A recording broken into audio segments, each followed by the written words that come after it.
Okay, wait, my mic needs to be closer to my face, and here we are at the end of the, I guess, second annual Sega Saturn, homebrew competition.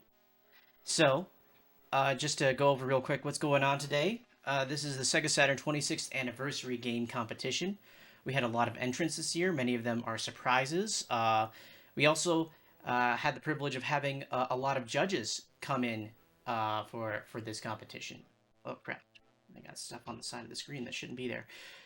Uh, so this year I've got Cervero, David Jimenez, otherwise known as Corvadu, Genovi, Johannes Vetz, Pandemonium, Saturn Dave, Sega Lord X, and Trainoco. Unfortunately, the Sega Southern Gentleman had to uh, drop for this year.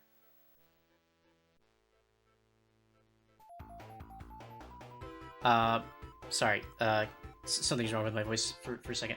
Um, slight audio issue. Just give me a second.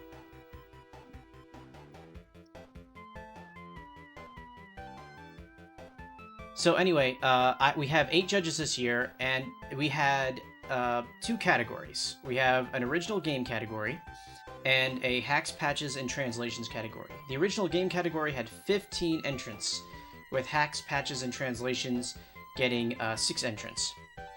So in the original game category, the top prizes for first, second, and third place are going to be $25, $15, and $10. The top prize in hacks, patches, and translation is $20, and the top 3 from both categories will get a 3D printed object courtesy of Millennium Shane.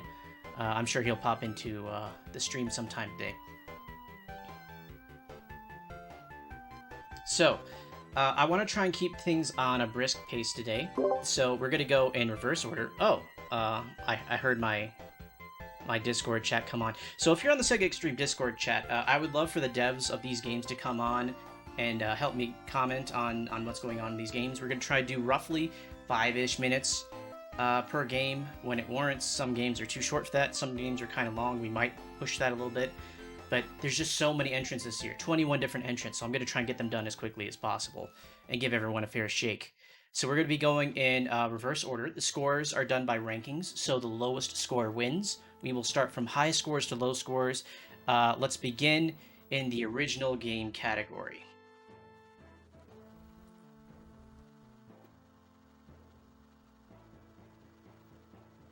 So the first entrant is in 16 or with a score of 100, 16 points. That's 15th place.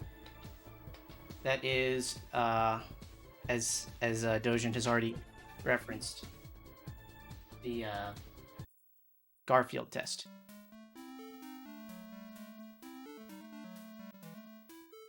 So what this is this is an SGL-free implementation of 3D graphics on the Saturn, which is impressive because everyone else making 3D games is leaning on SGL to do stuff.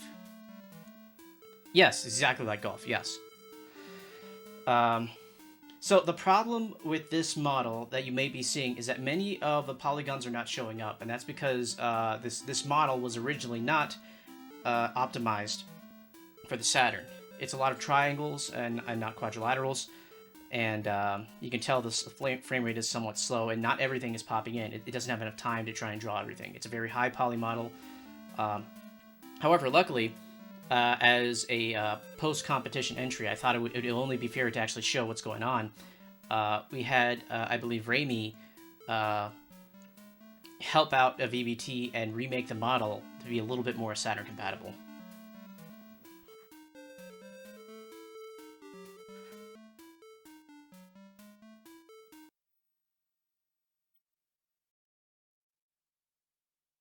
So let me restart that and do.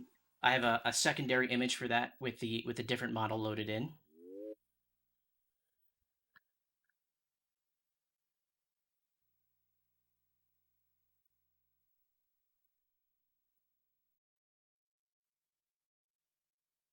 There we go. And that's what it should look like. So You see, the model has many more quads in it as opposed to tris. Everything is showing up, so the overall polygon count is lower. Rotation speed is increased. I think there might be some Z-sort issues going on there, which might have to be addressed in the future. But this is still a 3D display with apparently lighting or shading or what have you on the Saturn without using SGL. So unless VBT wants to pop in to chat to comment on how he did this or how it works or anything. Actually, no, it's late o'clock at night in France, or early o'clock in the morning. So I guess for now, let's move on to the next game.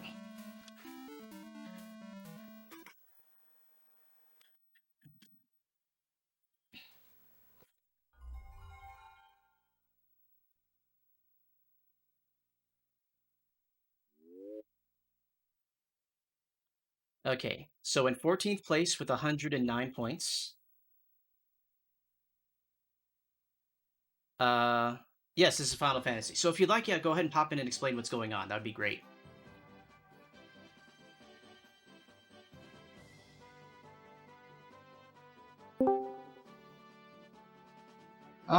So can you guys hear me? Yeah, guys, in chat, can you just real quick confirm that you can hear Trekkies over the Discord?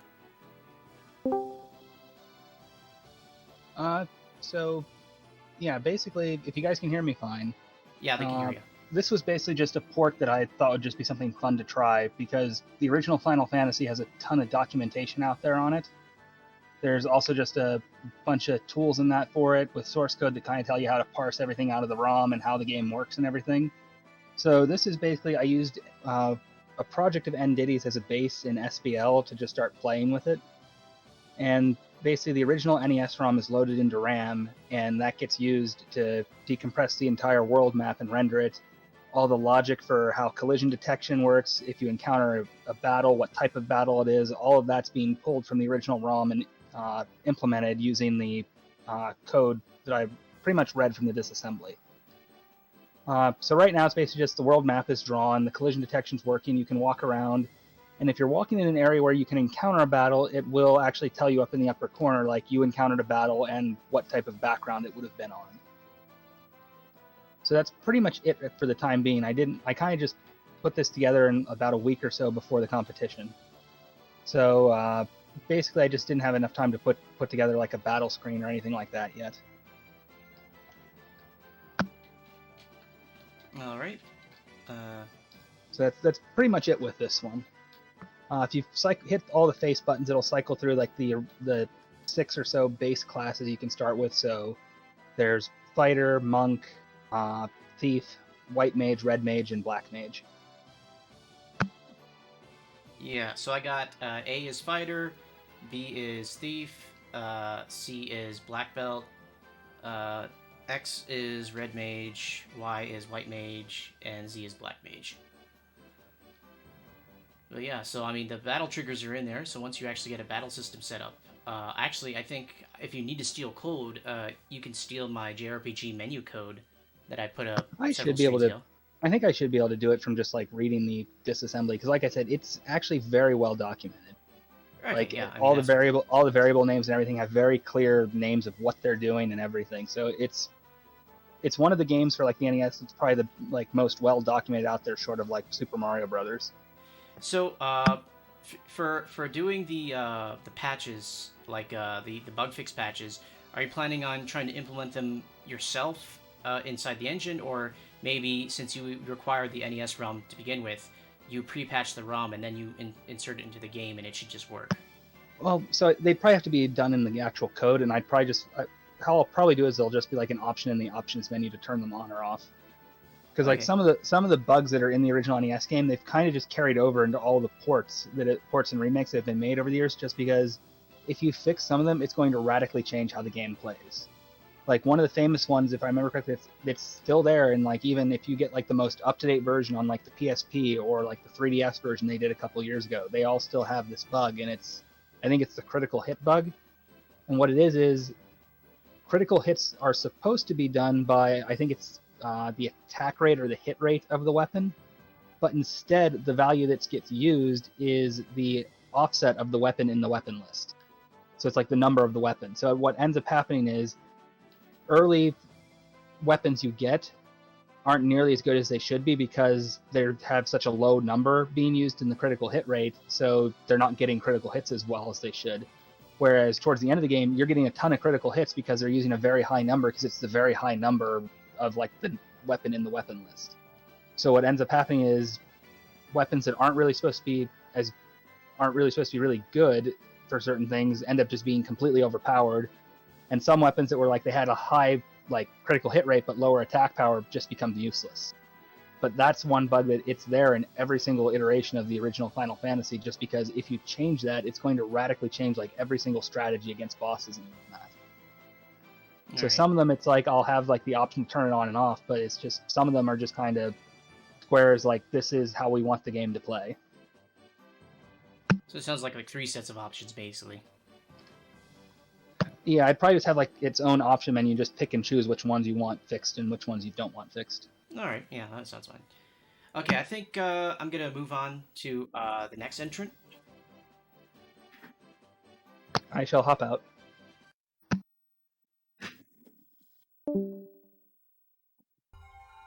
Thank you, Trekkies, for coming on.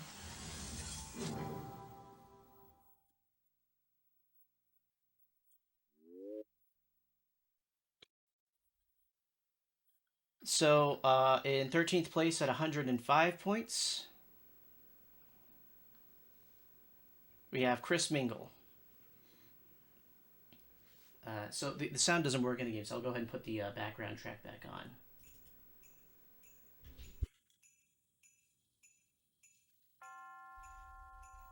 So this is still an early build. I don't know if Cobra wants to try and come on and talk about the game, but otherwise, essentially, it's a dating sim with Santas. I don't know if hentai is going to be involved. I don't think it's you can roll it out on the Saturn. But let's see. So this is going to be a relatively short play, but we'll just go through it. So you just wake up in a new place. So you moved because of work. All your friends and family are somewhere else in your original hometown, so you're alone. And it's the holidays, and you're lonely, and you're looking for some bearded love.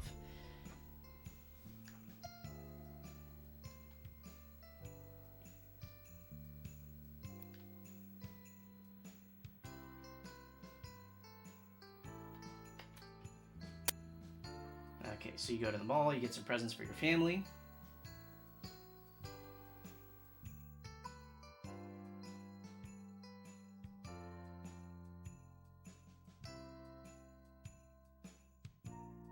So, Santa has a grotto. I don't know if that's anything like Hugh Hefner's setup.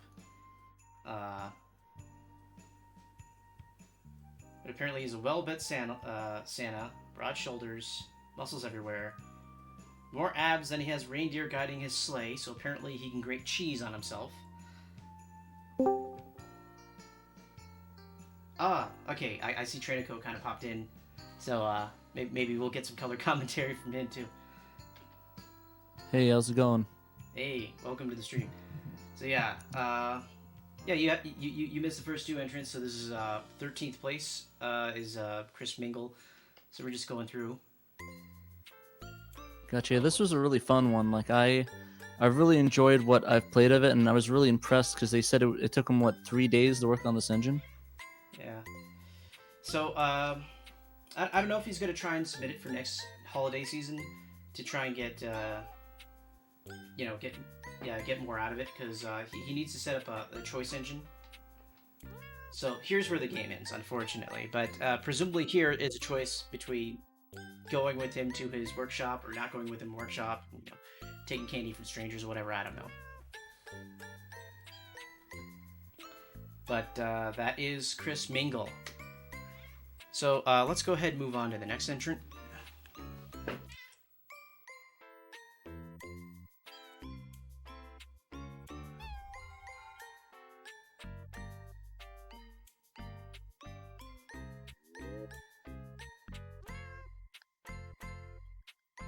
So in let me see, 12th place, I believe, at 81.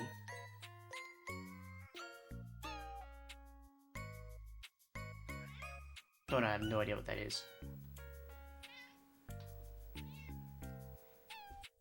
Here, I'll go ahead and pause the music for this because it has sound effects in it. So it's Heroic-Vania.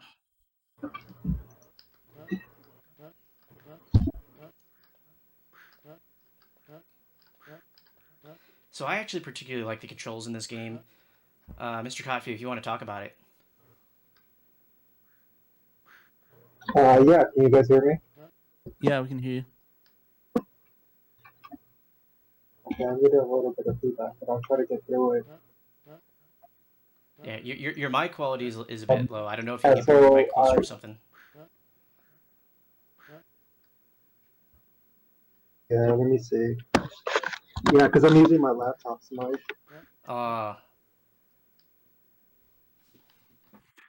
So basically, what I ended up doing was I was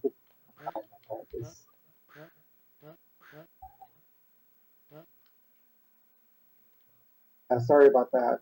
Maybe I'll type because I'm getting a lot of feedback. I mean, are you listening to yourself on stream while also talking? Because that might do it.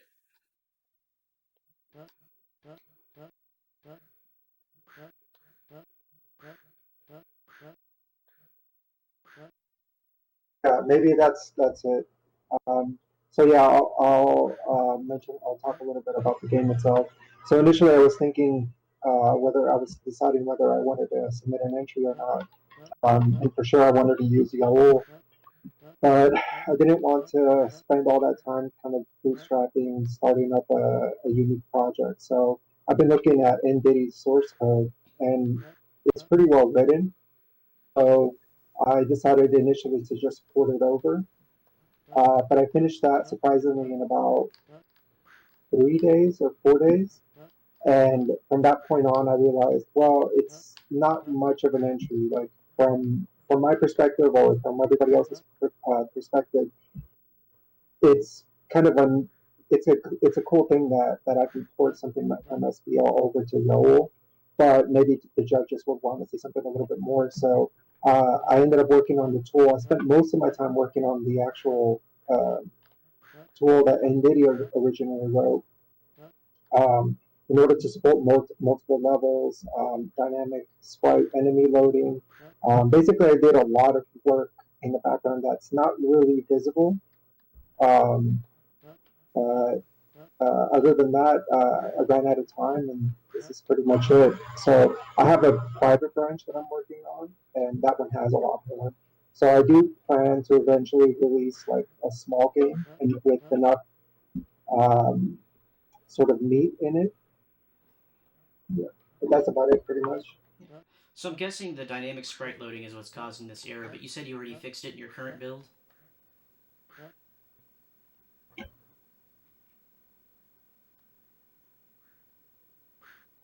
You there? Oh, he muted himself. Okay. So, yeah, work in progress. For those not in the know, Y'all is a separate architecture from Joe Engine, which is, I don't know how far along it is because I haven't used it too much, but I believe the idea is to have a completely independent library without having to lean on Sega libraries in order to use Mr. Happy. You can correct me if I'm wrong.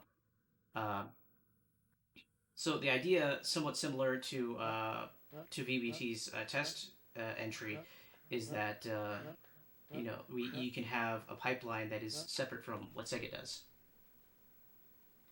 Yeah, the sound should be working. I can hear jumping and squishing sound effects or whatever. Yeah, I really thought this game was really tight, and it really reminded me like something like the modern 2D platformer vibe, which I really enjoyed because it felt like I was playing that on a Saturn, and it felt really smooth. Yeah, so I really appreciate it. Really tight. Yeah, the responsiveness of the controls and the jumping physics feel really, really, really good for platformers. This is something that you'd expect, like like Super Meat Boy or Shovel Knight or something like that, where it's like it's your fault if you screw up because of how responsive they are. So So it has tolerance for, I guess, really difficult platforming in this engine. Okay, anyway, let's move on to the next entrant. Yeah, this one was definitely really tight, and I enjoyed that one for sure.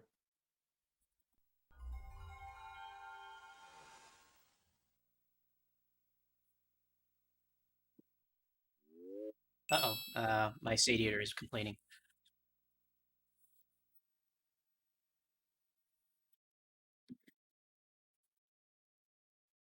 See, I'm restarting between every boot up, so if I don't wait for long enough for the the RAM to clear out, and sometimes that happens. Yeah, I Okay. usually just do a power on and power off for that. Yeah, I mean that's what I'm doing. But if you power off, power on immediately, you can end up getting leftover memory and actually Yeah. reboot the whole game. So 11th place with 75 points. Yeah, Mr. Coffee, you can hear you. I mean, hopefully you can find a mic next time that's a little bit something you bring closer to you, so it's a little less garbled.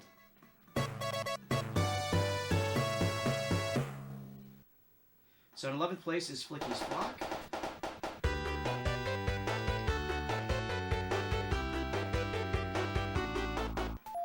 So unfortunately, Slingy's not on right now, but I would like him to talk about because he's got a couple entries. So.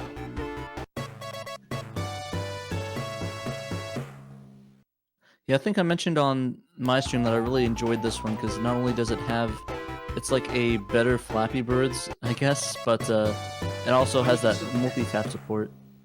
Yeah, because Flappy Birds, you have to like find a bootleg download now, right? It's off the App Store and stuff. Yeah, but there's like 20 bajillion clones on like the Apple and Android stores. So if you want to play something similar, you can, but there's not the original version, I believe. There's one on the Saturn now, and I can see this being a much better party game than a single-player game. Yeah, for sure. It seems like a competition thing. Like I think we were talking to Genovi about it, and he said he'd love to do something like a PRGE with this, where you just have just a multi-tap and have like a bunch of people play it. That'd be kind of fun, actually. So Freon is complaining about how loud it is, but I think that's just some sound settings. Is it better now? Because it was kind of overpowering us. Okay, good. Yes, testing that. Yeah, hopefully it come in clear, loud and clear. Yeah, I mean, yeah, I can hear you just fine, but that's what I hear is not what everyone else hears. That's the problem. Yeah, for real. But yeah, I think with this one, it's probably one of the limited Saturn games. I think the only 8-player one is other than this is like Bomberman, right? Well, Slinga is part of the multiplayer task force, and he has another game that he submitted last year called 12 Snakes, which again is full multi-tap support 6+6, where you basically play a competitive game of snakes, where if you run into each other, you die. It's not dissimilar from Armageddon. If you ever played that? Huh. Interesting. Okay, so guys, are you not able to hear me? So people are saying I got quiet, or at least Conan is. No, I can hear you. I think he's just messing with you. Okay, well, come on, Ponent. Don't be that guy. So, yeah. If you're asking about the tank game, I believe the tank game is 2 players. I don't know what lobotomy game you're talking about. Okay. You want loud? Okay, well, here's the thing. The mic is already pretty close to my face, so I don't know how much louder I can get. Are you using OBS? I am using OBS, and my mic I would is already... add like a gain to your mic or put the volume up, because I have an issue with my mic doing that same thing. Okay, let's, real quick. Let me just kind of bump up the,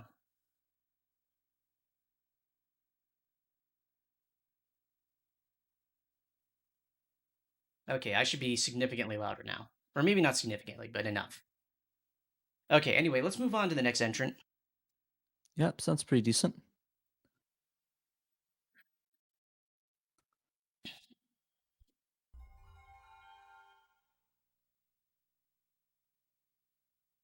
So ninth place is actually a two-way tie. Both entries got 74 points. So the first ninth place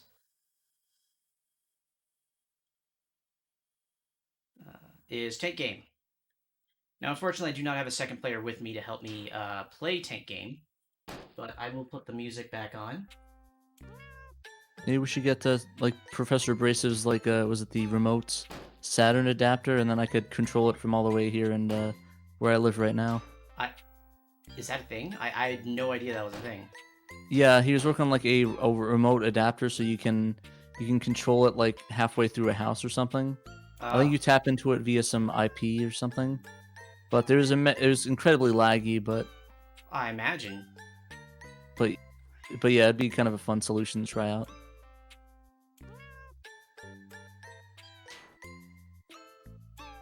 Yeah, so something that got a lot of attention and then kind of died out a little bit because I guess a lack of progress and everyone got distracted was there was some talk about getting some Netlink stuff working.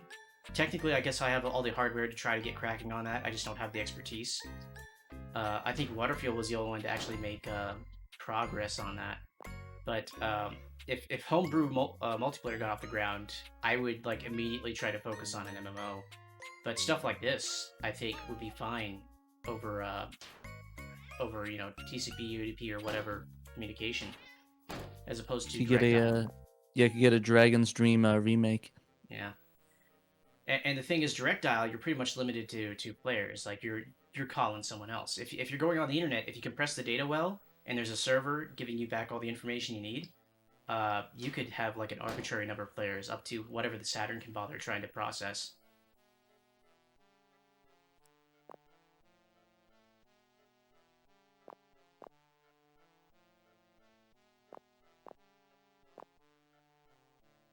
Oh, okay. So how do they manage that though? Is like, does one Saturn act as a server and everyone else call in, or? Oh, okay. Well, yeah. So 2 consoles. That's the thing. 2 consoles have to communicate. That's the limiting factor there because you have to call from one console to another and have like a direct phone call, and it's not like a party call thing. So I guess yeah, two Saturns split screen connected together would do that. Where'd the music go? I can't hear anything. Okay, there's something. So we're kind of stealing tracks from other games here, because what I did for today's playlist is I just took the game tracks out of the games that were submitted. So I believe this one is one of the tracks from Sickle.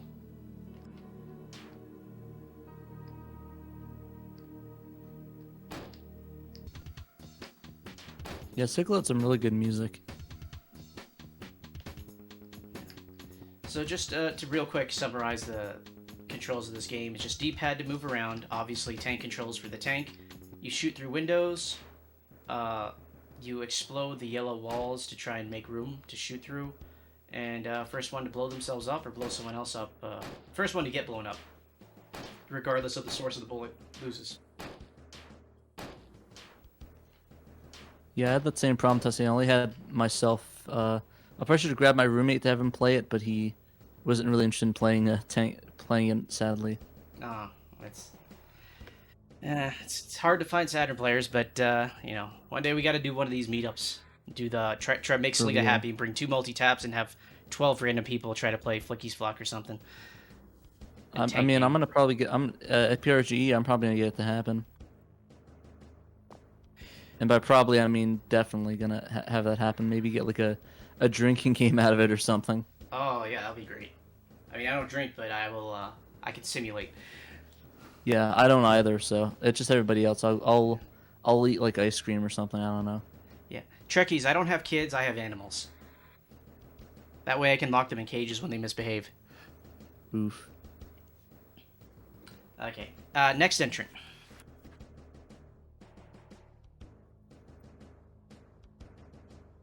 Yeah, the Jaguar fans do have a meetup. I think that's kind of weird. I mean, I think the tighter the knit community, the more likely you are to try and do a meetup. Oh crap! The freaking Fair enough.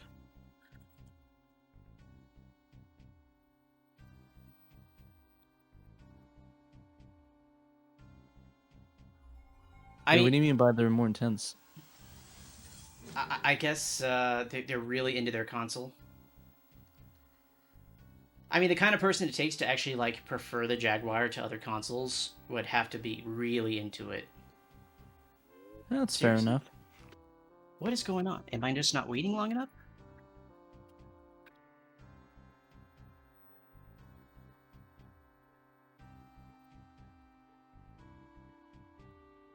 But does Jaguar have like a decent homebrew scene?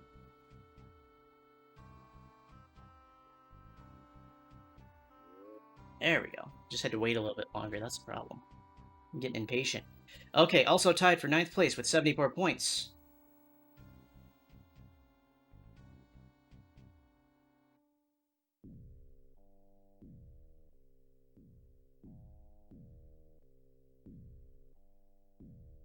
Okay, my game scenario.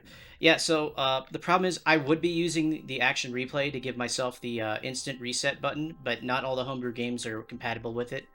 Um, you have to put in a command to make sure that happens anyway, and on top of that, there's some glitches I found with a couple of the homebrew games doing that. Yeah, it was fun talking about this game on the cast last night, or the stream last night. It's definitely an interesting concept, and I'm excited to see how this is executed because I love the idea and all the documents that you had for that. It was Yeah. like a giant. It was like a 5-page document or something. No, it's like one, not like 12 or 13 pages or something. Yeah, that sounds about right after I put in the control scheme and the mechanics and stuff like that. So the lore for this setting I've had in the works for probably about a decade or something. Really, this game is an excuse to build up the background for the game I actually wanted to make, which would be the sequel to this. So I'm putting all the story elements in this game, or planning to, in order to set up a situation that I want to tell in the sequel. But for now, this game, really, I don't think 5 minutes is enough to actually explain what I want to do with the setting. I just want to recommend that everyone semi-interested in homebrew RPGs, which is a very small niche, go ahead and download and read the player's manual. It goes over the lore and tells you what the motivation of the game is and what the goal will be. So this will be basically a dungeon crawler in the light of I guess Arena or Daggerfall. I guess Morrowind if you're being super generous, but there's no way I'm gonna be able to match that. Like the Xbox couldn't even handle that. Should get it to Skyrim levels. Oh yeah, sure. I'll just pad the intro for 2 hours, and that'll be Skyrim levels. Works. Yeah. So Kingsfield, but sci-fi. That's fair. That's fair. Because Yeah. I think. Yeah. So basically, there's a sci-fi setting. I have an entire galactic map planned out. I have some political, an entire political situation mapped out in the lore document. Several big players. You will be playing as one of the younger princes of one major nation, courting the princess of another major nation in order to basically put together a political marriage. So the game will be focused around your relationship with said princess, and it's one of the major stats in the game. And essentially, you're just going to be going around the galaxy based off of things that come up. And, things the princess is going to want, or things that you have to do, or, situations you're forced into. It's basically going to be open roaming. Because of the way I built this engine, I will be able to do procedural dungeons once I get a procedural generator going. So I plan on trying to implement my entire 44,000 star galactic map into the game. I don't know what that's going to do to load times, but I'll try to figure out a way to make it work, even if I have to cut it down. And so that pretty much if you just travel to any star you want on the subspace system, you should be able to encounter either a planned dungeon or more likely a procedurally generated dungeon. Okay, let's move on to the next entrant.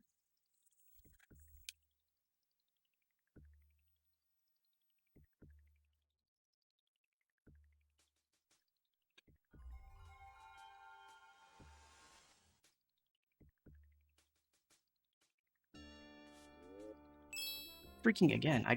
I'm too impatient. Gotta hold it. You gotta wait like a second or two.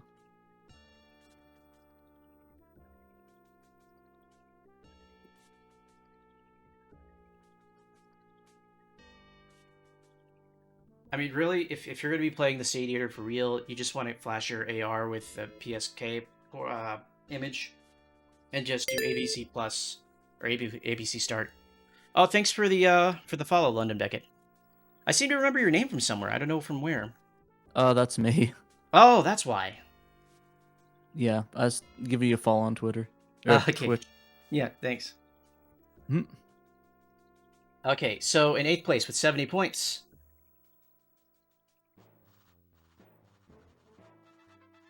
Final Burn Neo. This is an emulator by VBT. Let me go ahead and turn off the background music here. And it handles Master System, Game Gear, SG-1000. I don't even know what the MSX1 system is, but it handles that too, apparently. It's still work in progress, but many of the games are very playable. There are a handful of bugs that you find depending on which game you're looking at. So what I'm going to do is I'm just going to play a little bit of Sonic, since I know I can play Sonic. Works. Yeah, the emulator is really decent on this. Besides the sound, like I think all these ran pretty well. The only issue I had was the sound was pretty. I don't know. It was kind of off. Yeah. So the problem is, he's I don't know. VBT's asleep, so I have to talk in his stead, and I don't know the problems very well, but I believe the issue has to do with memory, because a lot of these games are like a meg in size, or when you decompress them or something, and you only have so much memory on the Saturn, and then there's a problem with trying to load up sound effects and play them, and I believe size limitations on that might be an issue too. I could be completely wrong, but that's my impression of the problem. However, as you can see, even if the sounds just a little bit off, or some of the sound effects might skip a bit, it's entirely playable. Like, it's at full speed. At least it feels like it to me. Yeah, and that's what I really found cool about it. And there's like a ton of different emulators and like arcade ROMs, and like they had a couple Wonder Boy games. They had Flicky, the original Flicky. They had and of course all the systems like Master System, MSX. So it's really cool. I really enjoyed playing it and trying it out, and trying the awful port of Gradius, but or on MSX. But it was all good though. I liked it. Oh, is that the one from last night where it looks like it had Atari graphics? Yeah, it was pretty bad, pretty abysmal. It's not any better on the collection, on the Konami Antique collection. So no worries on that.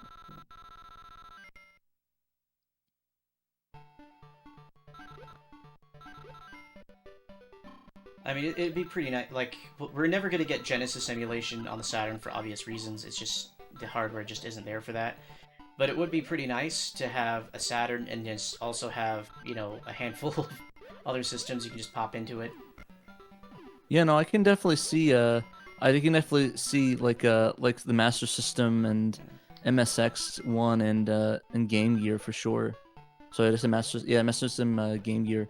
So that's definitely doable, and especially seeing this, they just have to work out the sound and some of the graphical issues that are popping up. But besides that, it's completely playable and it was a lot of fun, frankly.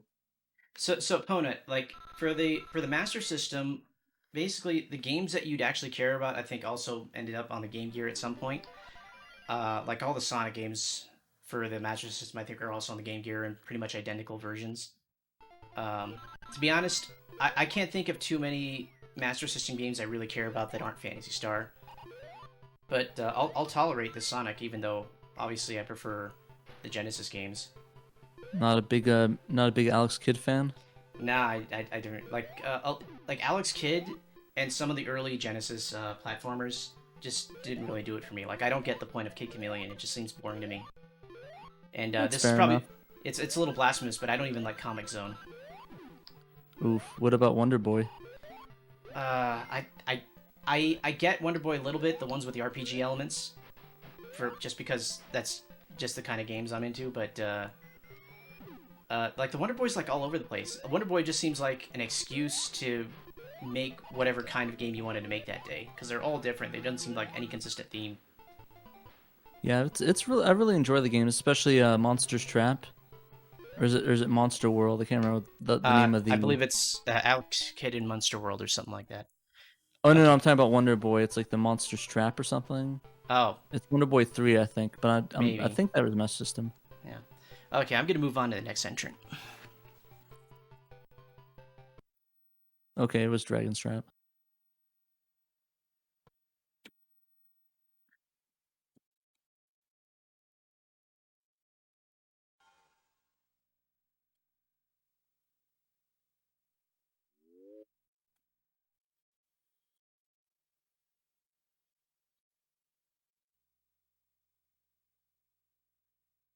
Okay, so in 7th place with 58 points.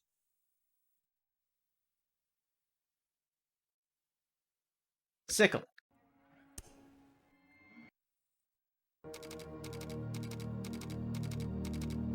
Now, I want to try and actually get through this game in the time allotted, so you'll have to excuse me for trying to fast forward through the text.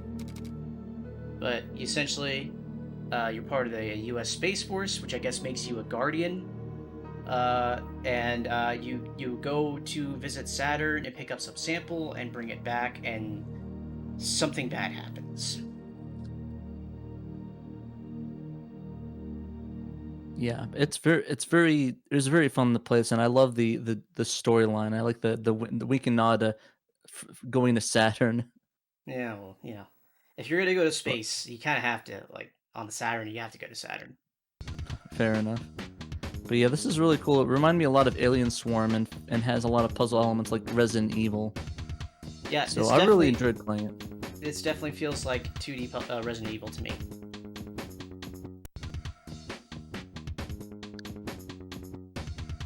Yeah, so I was really excited. I really hope that he continues developing this game because it was a ton of fun to Yeah. play it, and actually speedrunning it was fun too as well.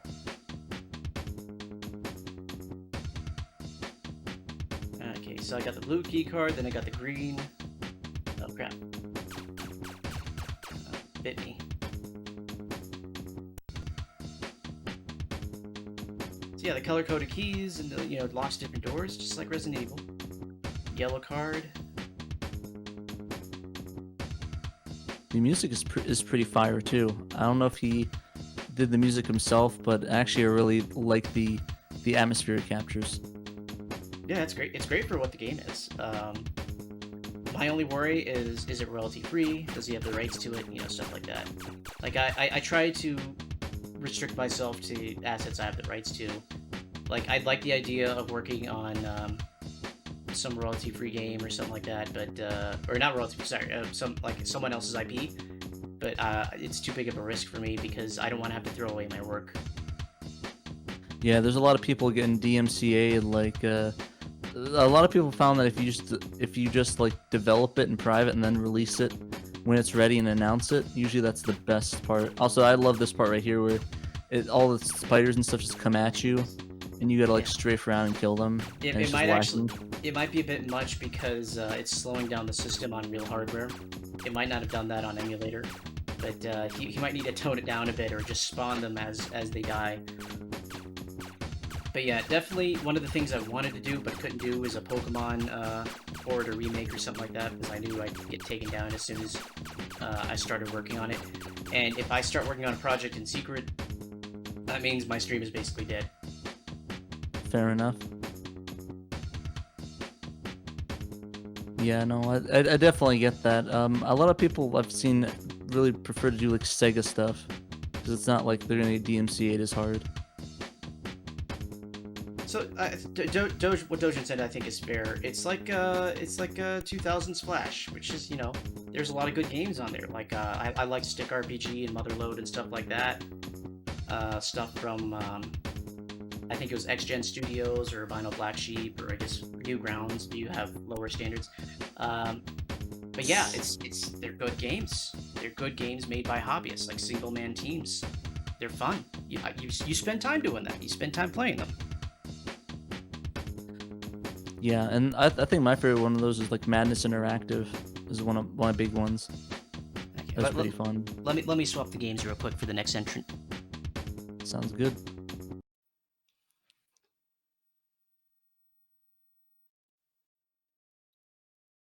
I'm not really familiar with Madness Interactive though. It's like one of those. There's like those really undetailed people like they have like crosses for faces, and there's like it's sort of like Rayman except a little bit more violence. Huh. Is that like the stick fighting things? Like I think it was some Kinda. Chinese name. It's a little bit more detailed than the stick fighting stuff, but it was a lot of fun. I really enjoyed it. I'll send you a link to it after the stream. Okay. 6th place with 51 points.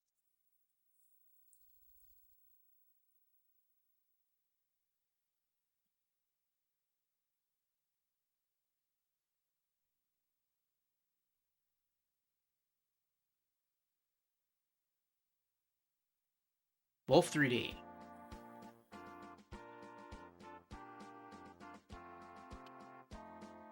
Yeah, this game definitely was impressive to see actually running on the Saturn hardware, especially as a entrance for a port. It had a lot of good stuff going for it, especially the functionality and just the ideas. And I'm excited to see if you could progress it and get it to be a full-fledged version of it.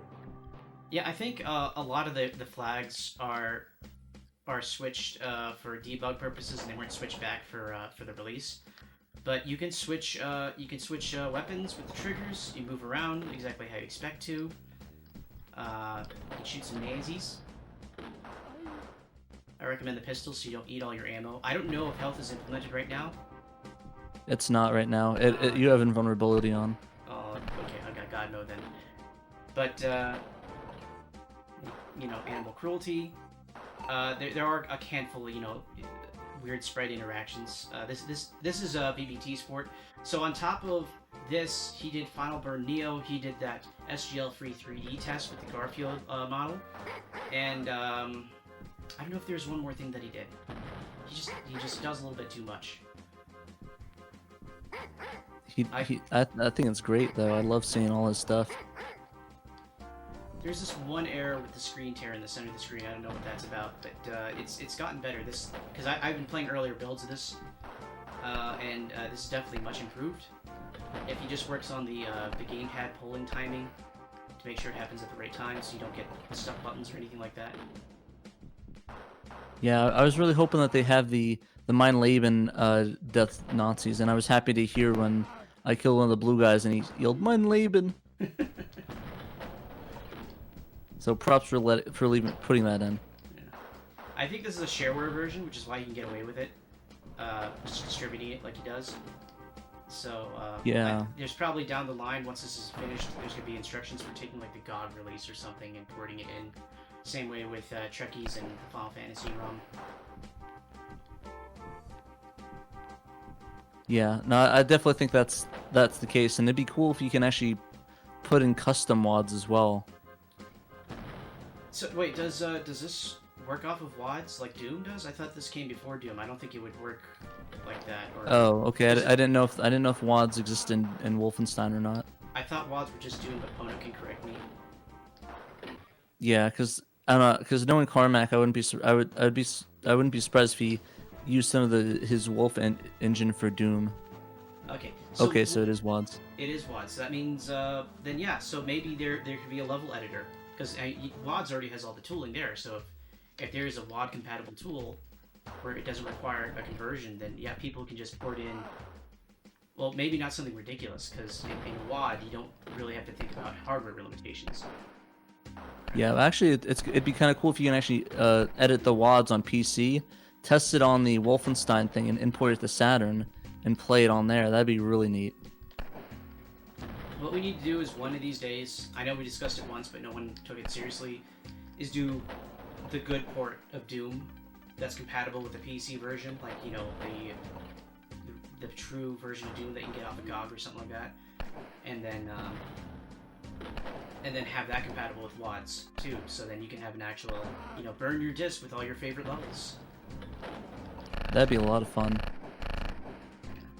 XL2 seems to think it would be too hard of a job, but XL2 thinks everything is pretty easy of a job, so I don't know what to think. But maybe once I'm more experienced and I know how to control both VDPs and play with the hardware a little bit better, I might give it a crack at it if someone doesn't beat me to it. Yeah, that'd definitely be insane if we get a really good Doom port for this. Okay, yeah, but if we have 4 megabits of RAM just by virtue of the card, I mean, I think it's fair to require the card for that. Anyway, so I'm going to move on to the next entrant.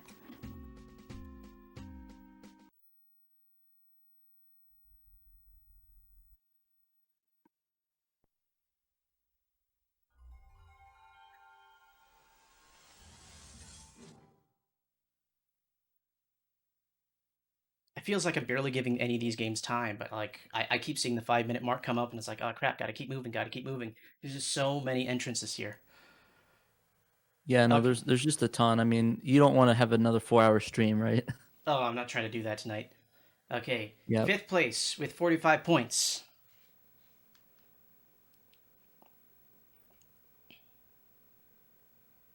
Cyberblock Metal Orange by ndiddy.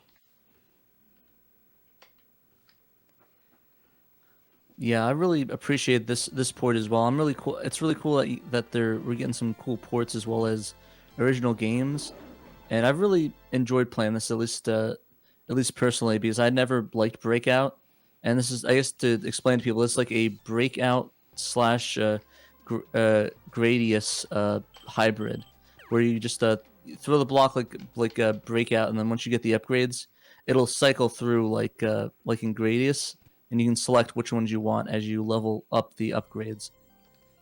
Yeah, I didn't know you could actually level up the upgrades. I just apply them as I get them.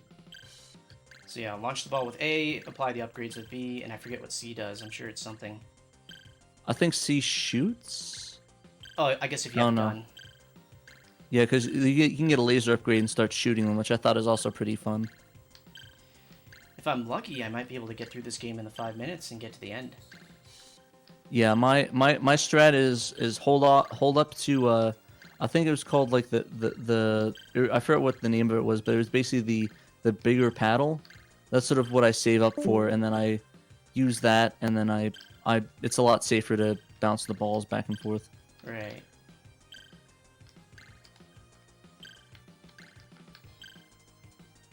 But yeah, I guess just- a little bit of history. Oh, sorry, what were you saying? I was just saying my strategy is just get a lot of horizontal movement. It generally encourages multiple bounces before it comes back down. Yeah. Oh, also ndiddy joined. Oh, and did you yeah. want to talk about your game? this Yeah, time? sure. Is my mic good? Yeah, you're oh, good. All right. So basically, what I did to make this was I ran the X68000 version in an emulator and set a breakpoint to go off every frame, and then I just took a bunch of screenshots and captured everything, and programmed the game by just looking at it and doing something similar. That's So- pretty insane, actually. Okay, How did so you capture the graphics? Just use Alt Print Screen, window capture, and then you go into Paint Shop Pro and you crop everything down. So you're not converting original game files. You just kind of just made this from scratch. Right, because it uses like a weird custom format. All right.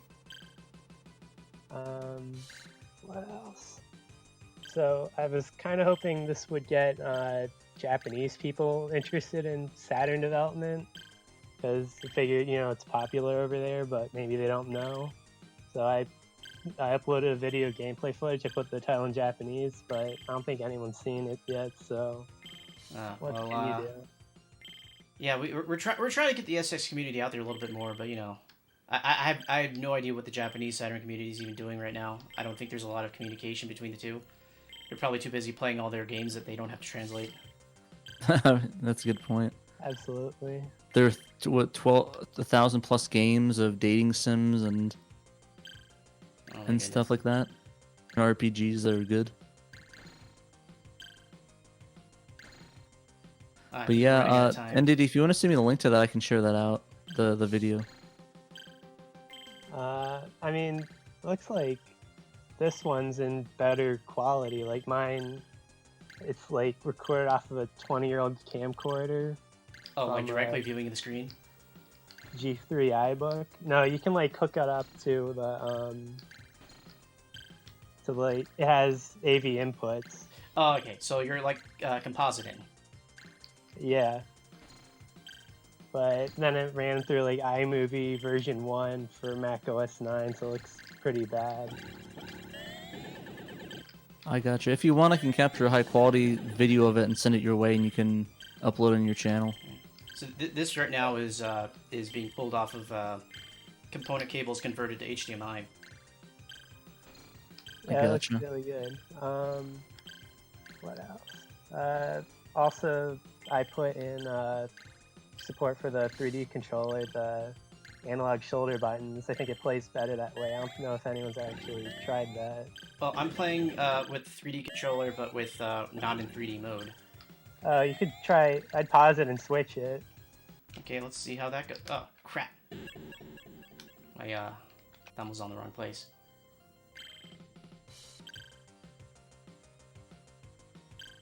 We are a little bit over time, though, so we might have to cut this short. Oh well. Okay. But, you know, 5th place, not bad, and everyone else is stealing your engine and code to do other games, so you're doing something right. Great. Hopefully I can get the full version done by next year. Yeah, I there you think go. it's like 25 levels. And, Oh man, yes, I'd be down to stream that. That looks like sounds like a fun game. some more pixelated anime titty. Yeah, I might have to censor that before uploading it to YouTube. No, I'm not gonna put any of the nudity in it. You gotta play the computer version for that. Okay, yeah, it's probably for the best. We don't need that kind of attention. Okay, so we're running a bit behind. Thanks, ndiddy, for coming on. I'm going to move on to the next entrant. Right, it was great talking. Yeah.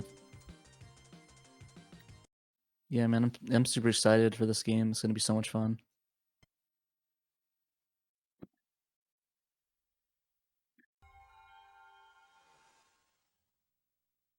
Yeah, but I guess the Dreamcast has like a lot of adult game, like a lot of adult games in English. I can't see the Saturn not having some. I don't recall them, but again, I only like got the stuff that was like readily and publicly available, like, you know, GameStop and Toys R Us and stuff. Oh, fair enough. Okay, 4th place with 43 points. Wrong region. Oh, crap. Oh, I tested this earlier. It was working. What happened? Yeah, I had to convert all the queues and bins in order to make sure that the sound was working on the Sadier, because Sadier doesn't like WAV files. And maybe I screwed something up by not putting the all regions patch in there or something like that. That's weird. I thought this didn't the satiator auto patch. It's not the auto patch. It's complaining about something. Obviously, it's playing, so it's not that. I don't know if it's because of my 3D controller, because I was playing with the normal D-pad before. That might have been it. Oh, Pona, you're joining us? I did want. I'm sure the stream was behind. I did want to take a brief moment and also praise XL2 for this. Because this was running at 60 frames per second. I just remembered that. Yeah, super smooth. Yes. That Buttery smooth. Yeah, I was watching the other stream on YouTube at 480p because I don't have too good internet, which is at 30 FPS. Now I see this is 60.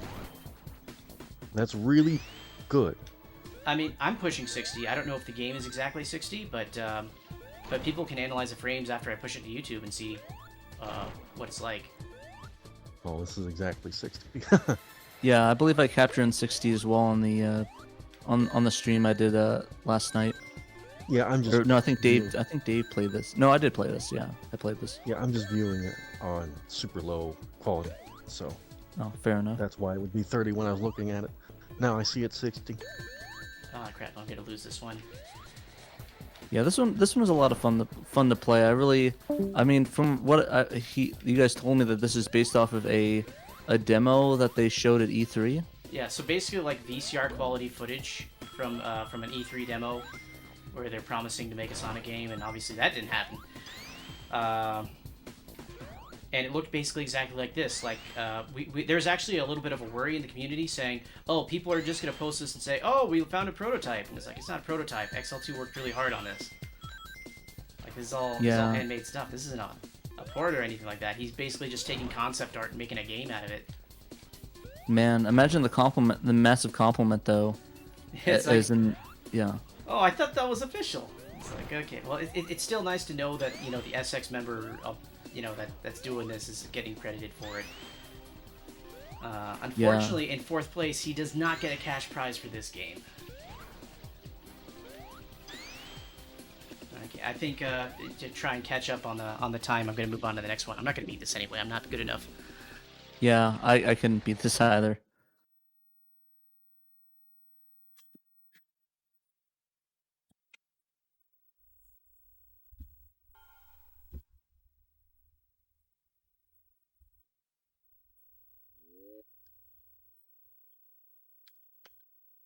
Okay, so in 3rd place with 32 points, winner of a $10 cash prize and a 3D printed Saturn-related item of his choice. This again? Oh, it's my freaking controller. It's Pony Game. It's Pony Game by Pwned64. My controller is breaking this radiator. I gotta go complain to Abrasive about that. He's gotta fix that. What controller are you using? 3D Japanese controller. Something about it, but when I keep it in analog mode, it just doesn't like it. That's what broke it. Weird. Yeah, it's weird. I don't get it. I'll just tell Abrasive about that later. He's pretty good about issuing patches, like, you know, same day or same week patches sometimes, depending on his time. Pona, talk about your game. You're in 3rd place. You won some money. It's a tech demo. Oh, you're using the official build. Yeah, sorry. Like, I wanted to try and keep everything fair, so I have to show the competition entrance, and I don't think there's gonna be enough time to play this and the fixed-up version. Okay, that's fair. Well, I kind of don't want to talk about this version because it's trash. But talk about the version you fixed up, because that's the one people are gonna want to download and play. Oh, well, I kind of don't think they're going to want to play it, period, because this is still a tech demo. I think you underestimate how much gameplay you have available. Like it's Pony Hawk's Pro Slider 2. Exactly. Like, Just gotta get that ska music going on. Well, I can explain why this is bad. There's a number of reasons why this is bad. You have to go through the wreaths, by the way. You have to go through both of the... Oh, I have to win that challenge before I can go to the level. Yep, on every single level you have to go through both wreaths. Okay. So first off, why this one is bad. So, I am leveraging both CPUs to do both game logic and render stuff. And the map, you know, the floor is being rendered, or let's say it's not being rendered, but the polygons are being prepared by the master CPU. All the other polygons are being prepared by the slave. And in this build, the master CPU just has too much to do. It's doing all the collision as well as the map, and it's just too much for it. All the time, of course. Not sometimes it's fine, but it's dropping too many frames. But, you know, it's work in progress, and it's you know, it's still fun. Yeah, I think the other issue I ran into with this is if you go all the way out of bounds, like if you walk on the other cliff, it'll knock you out of it'll take you out of bounds. Yeah, you're allowed to go out of bounds. You can press start to go back to the middle, like it resets your position. Yeah, I meant like I fall through the floor though once I go like too far out. Oh Using yeah, the that's super right. Jump ability. Yeah, one of the edges of the map doesn't. I don't know why. I don't really care, but one of the edges of the map has no collision, so you just fall through. Yeah. Also, you can rotate your camera at like 1,000,000 miles per hour if you hold Yes, like I love that. Yeah. It's my favorite feature. I call it the big rigs button. Yeah, if you want to show up, you can just hold down the I think it's the X button, and a couple other ones shift your axis like in 1,000,000 miles per hour if you hold it down. So I'm discovering the moon jump on right trigger. It's making this game a lot easier on me. Yeah, you get some fuel in the little corner too. Oh, that's what that is? Well, there's a fuel in text up there that says. Yeah, it's a pony. I don't like associate ponies with fuel.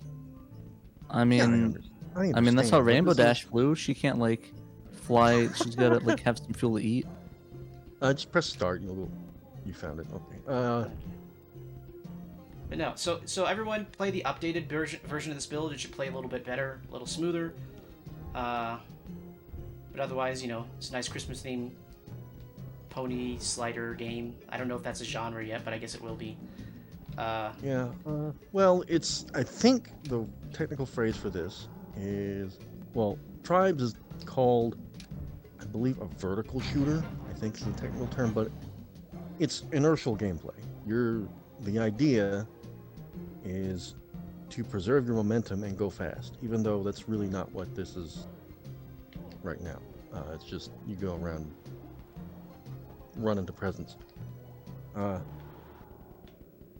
I do enjoy playing this myself. I like how Tribes moves.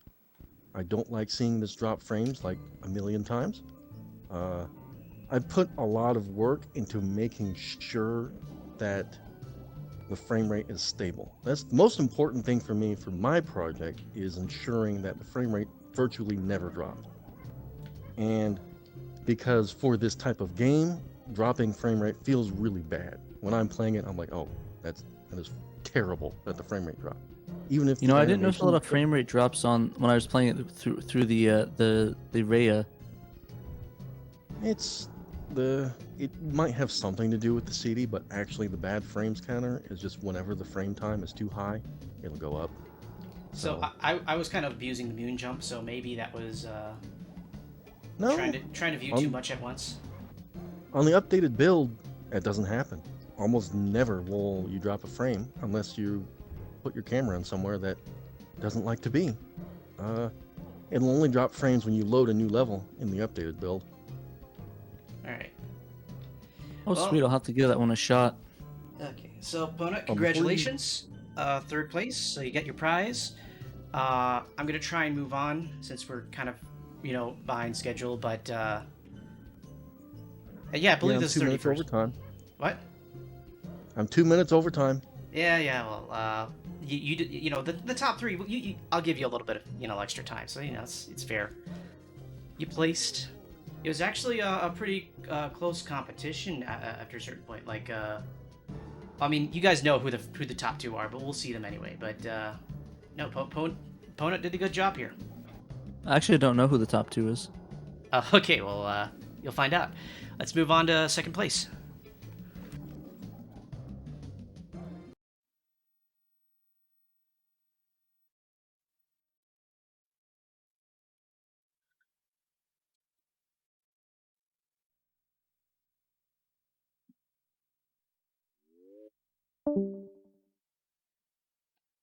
See you, opponent. Okay, second place with 17 points. CubeCat. Nice. Yeah, this one was a lot of fun to play. Yeah. There was, when I was tabulating scores, it looked like it was a real tight competition between this and the first place winner. And considering that there are 8 judges and 1 place difference is 1 point, being within 7 points is extremely close competition. Yeah, I was looking at all the judges' scores, and I'm definitely surprised. I thought it was going to go the other way, but I actually was happily surprised that this one got a lot of people saying it was the best one, which I was happy about. Yeah, it's the competition was steep. I haven't talked to Seven Shades at all, and I really wish he would come on the stream. So maybe he can talk about his game a little bit. Because I don't think I've ever seen him actually talk in the Discord or anything like that. But he's kind of like working on this in secret. I don't think anyone really knew about CubeCat up until it was submitted. And there you go, second place winner of $15 in prize money and a 3D printed Saturn related item of his choice. Yeah, we were talking about this in the Shiro Discord, saying how it reminded us a lot of Ninpin Menomaru, the penguin game. I keep hearing about that, and I think I've seen it once. I've never actually got to play it yet. It's really cute. It sort of has this aesthetic to it, and I kind of love that aesthetic look, the cutesy, I guess the cutesy look of it. And I love games like that, especially on the Dreamcast with stuff like Super Magnetic Neo and stuff of that nature. So definitely in these top 3 games, they're competitive with actual official release, and in some cases better than many official releases. Like you have games like you know, Marvel superheroes or something like that. A lot of the Capcom games that were just poorly executed to the point where it was, you know, laggy and slow and not fun to play. You had a lot of what felt like, you know, platformers that were like not technically bad, just not really engaging.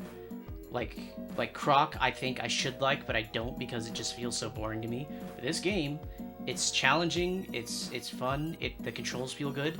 There's maybe like one or two features missing, but again, this is I guess Ponent is saying a part-time student. Ah, crap. A part-time student working on this on his own time. Or, sorry, full-time student, part-time worker working on this on his own time. Not, you know, dicking around with us in Discord chat. And making a really, really solid puzzle platformer. Yeah, for real. It's definitely surprising how many of these games I would rather play over some of the fully released, quote-unquote, polished Saturn games. Yeah. Like, definitely. Also, there's also a secret. I'm not telling you, but there's actually a way to get to another level in this game. But I kind of want to keep it hush-hush for people to discover on their own. I'm probably not going to get to that because I... Oh, looks like the ball glitched. Yeah, maybe. Oh, no, you got it. You got it. Yeah, because this second level is really a nightmare for me. I'm not good at this game. It's a good game. I'm Yeah, just not good this at level actually is pretty brutal. You should probably switch this one out for the next one. Because Or at level least 3 is a lot easier than level 2. It kind of ease you into it, but you know, the games of this era were still on the cusp of Nintendo hard before they started softening the edges. Like as soon as Rayman gets to the music levels, I just give up. Fair enough. Are you freaking kidding me? She said just bounce on your head, so like hit it against the wall and just bounce on your head and make it go over the wall, because apparently it's a lot easier to do that according to Ponut. Oops. I'll try that one more time.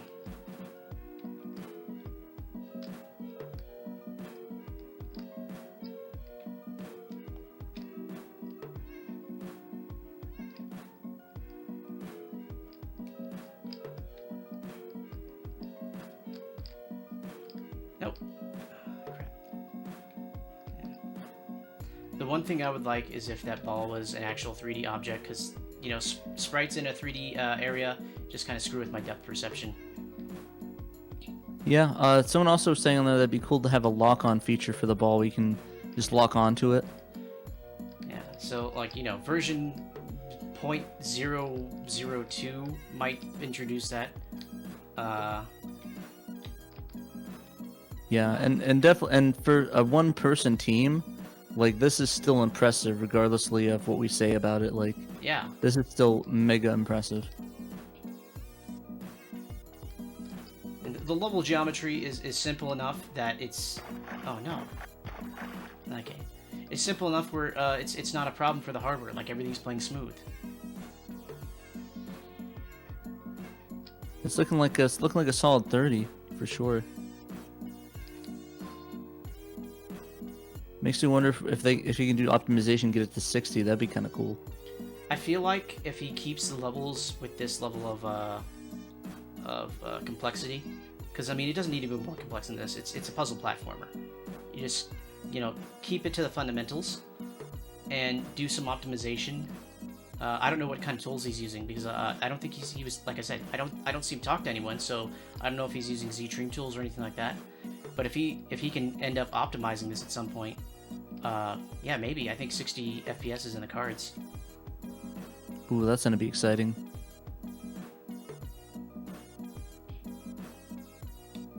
If you hit the start button, you can show off level 3 a little bit too. If we still have the time. Yeah, we got, you know, couple more seconds, so yeah. Level 3 is probably gonna be a little bit easier on my abilities. No! No, Kitty doesn't like water.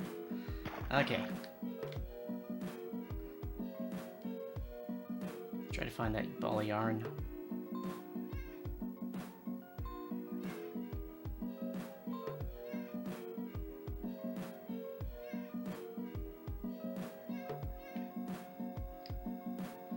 And fortunately, I think we're gonna have to start moving on pretty soon. I gotcha. And it's a shame Seven Shades wasn't here to like talk about his game, but once he gets a hold of me, he does have that $15 and a 3D printed item if he wants it. Oh no no no, sweet, no. Nice skills right there. Skills.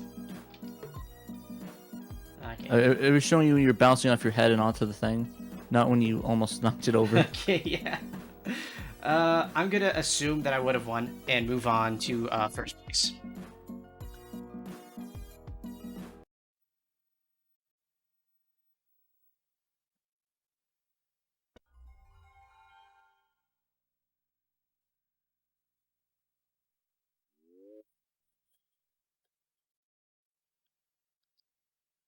Okay, first place with a ridiculously low score of 10 points.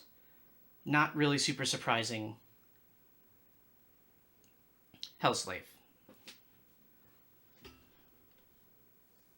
Yes, congratulations to Seven Shades for second prize. $15 and a 3D printed Sega Saturn item. Nice. Yeah. XL2 of Vasectomy Software is the winner of a $25 first prize and a 3D printed Sega Saturn item of his choice. All the prizes and judges and soon the scores also will be posted on emeraldnova.com. Just, you know, play. Oh, no, not 2 players. Yeah, unfortunately, I don't have that adapter yet to connect to your PC to play that, but soon maybe. Yeah, I don't have someone with me to do co-op. But the idea that you can do co-op in this game is ridiculous. I don't know if XL2 wants to try jumping on, or if he's watching.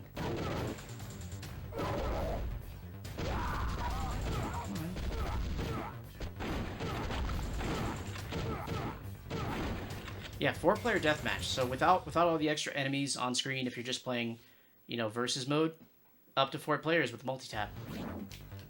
It's a 2-player co-op, right? 2-player co-op, yeah. Okay, this is gonna take some getting used to. I'm using the 3D control scheme, and so I have a pseudo twin stick setup where 3D pad moves around or looks around, and Y, Z, B, C move. That means A is what? A and B. I don't know what A and B do. R is that. L is jump. Okay. Let's do easy mode. I'm not prepared for this. I'll get used to this.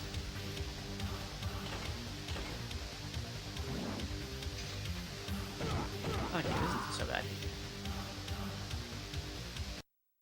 Hey, Shane's on. So Shane, we're on the first prize winner of the OG category.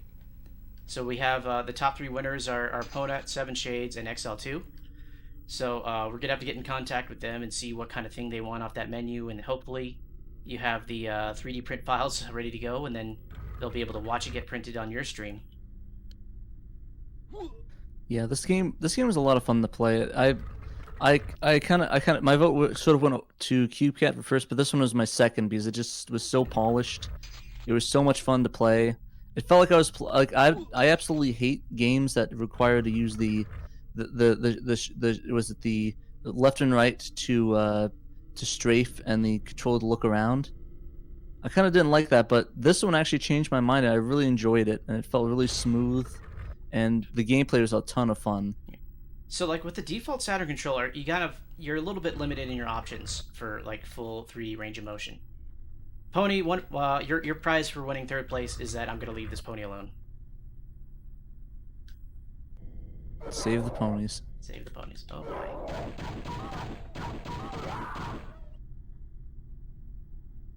The dogs, however. Yeah. So, Shane, the Saturn controller is a 6-button Genesis controller with 2 shoulder triggers by default. There is a 3D controller that has an additional analog pad that overrides the D-pad, but otherwise, that's the control scheme you're stuck with.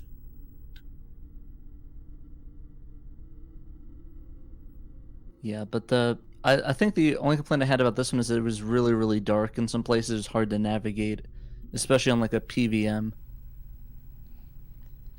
Yeah, but I do really like the mirror effects though. Those are really cool. yeah. So yeah, this I don't know how he's doing the mirror. I assume that he's rendering an identical room on the other side of that. Just kind of like doing a double rendering, or the other technique would have been to capture a different camera and project it onto that surface, but I don't think that's what he's doing. Okay, yeah, that makes more sense. It's mirrored objects, so it's just multiple renders.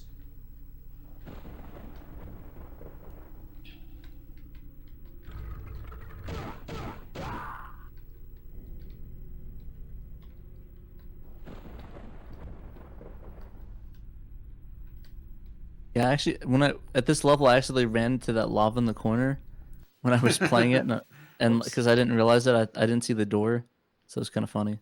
Yeah. So there are because he's putting a lot of stuff in this build. I think some of these levels are just like test demo levels that aren't really meant to be like, you know, in the final version of the game, and other levels are like actually, you know, properly designed levels that he wants to have played. So like I know one of these levels is literally just all you get is grenades and the snake rod or the snake gun, I forget what it's called, the snake launcher, which is explosive.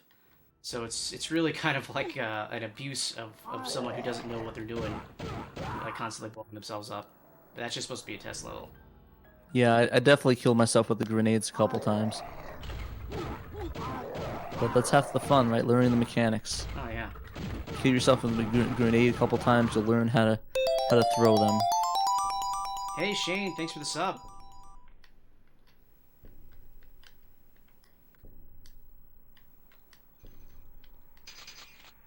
Love getting that Bezos money. Of course, all that money just went into this competition, so you know. I guess XL2 is the one getting the Bezos money. Going. Everyone gets the Bezos money. Yeah.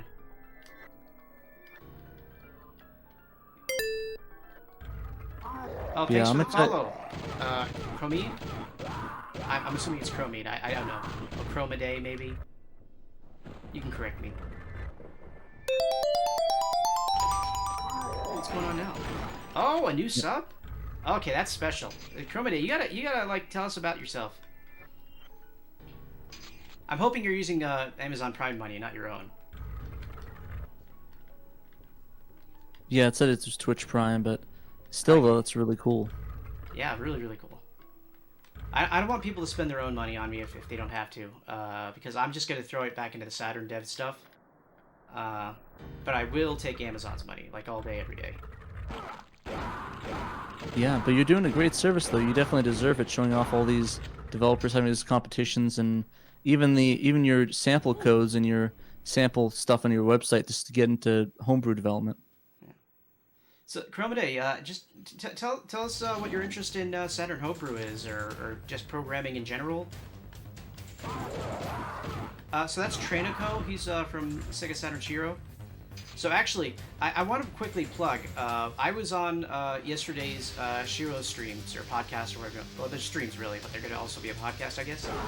And yeah, I'm going to put that as a podcast. There's enough stuff on there for that to be a podcast. And a whole bunch of us SX guys came on just to talk dev for like 4 solid hours. It was fantastic. I loved it. I think for anyone that's remotely interested in the hardware side of the Saturn, or what it takes to make games for it, I think it would be really insightful to you to hear what people that have to deal with the Saturn and, you know, get frustrated over all the complexities of the hardware talk about it. I'm personally, like, I've re-listened to it. I've listened to myself and everyone else talk about it because it's just you can't really absorb it all at once, and it's interesting to me hearing about these limitations. There's a lot of VDP1 complaints. I thought those were pretty funny. I mean, there's never not going to be that, because basically all 3D stuff has to be done by VDP1, and VDP2 is only really good for flat background type deals and maybe some planar effects. So I'll show you something. So like everything you're seeing right now, I'm assuming. Oh, hi Conan. Okay. Well, as a Sega fan, you'll be glad to know that if you go over to the Sega Extreme forums, all these games are available to download and play. These are all homebrew games made by independent developers. Okay, They're I think very good too. yeah. I think it's about time I just kill myself on this grenade and move on to the next segment of the competition, which is hacks, patches, and translations. I'll be back. Let's get some water real quick. Congratulations again to Ponut, Seven Shades, and XL2. Do I need to bump my mic up again? I'm at 4.5 decibels gain on top of maxing out already. Let me just bump it up a little bit real quick. Okay. Okay, yeah, I guess that's part of the problem is I have to lean back a bit. Okay, so there's 6 entrants in the hacks, patches, and translations category. So we're almost done with the competition. With 47 points in 6th place. The floppy disk drive operator. I kind of understand why it is the place that it is. Sorry, Trekkies, but it was a very short bit of work because he just kind of flipped the flag on the language code that was already there. And without a floppy disk drive, it just looks like a normal... oh, Trekkies is here. He can talk about it. I can talk about this one real quick. So, yeah, basically this is just a disk that came with the floppy disk operator that allowed you, it was basically just the memory manager, so you could move stuff from the floppy disk onto your system memory and vice versa. And basically all the text was already, since it's based off the BIOS, all the text is already there in English on the disk. I just had to go in there and change a pointer to point to it. So this was just something I was just like, because I have the floppy disk drive, I'm like, it'd be nice if this was in English. I wonder if since it's based off the BIOS, all the stuff is in there. And it was, and I just had to point to it. So this was just kind of like a quick little, this is funny. Yeah, Peter was very excited for that. He said that's probably his favorite Saturn development of 2020. Peter from Sega Saturn Shiro, because he loves that floppy disk. He did a whole article of it, I guess, plugging that on our website. It is spiffy. It's a shame that it's not as useful as it could be. And there's a problem with communicating floppy disks between Saturn and the PC, right? Well, it's not a standard format. It's just like the Saturn just writes raw bytes to it. So it's just like there's no fat table or anything like that, so for your PC to understand what it is. All right. I was actually wondering, do you think you can swap it out with a C drive or something like they do with those copy master things?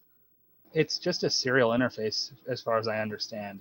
It's like if you open up the floppy drive, it's just a standard PC floppy drive with just hooked into an interface board, so it can interface with the Saturn serial port. Interesting. Be cool What if we would could. probably be interesting is if someone wrote homebrew to try and just write like standard like fat formatted floppies. That'd be something I think would be neat to see if you could do that. Yeah, I was thinking of more like interfacing with like a USB drive or something. Like, so you'd have to have some sort of Possibly, serial or like a USB. floppy emulator or something might be doable.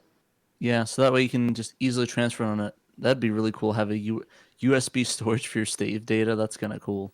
You'd still have to get the serial cable.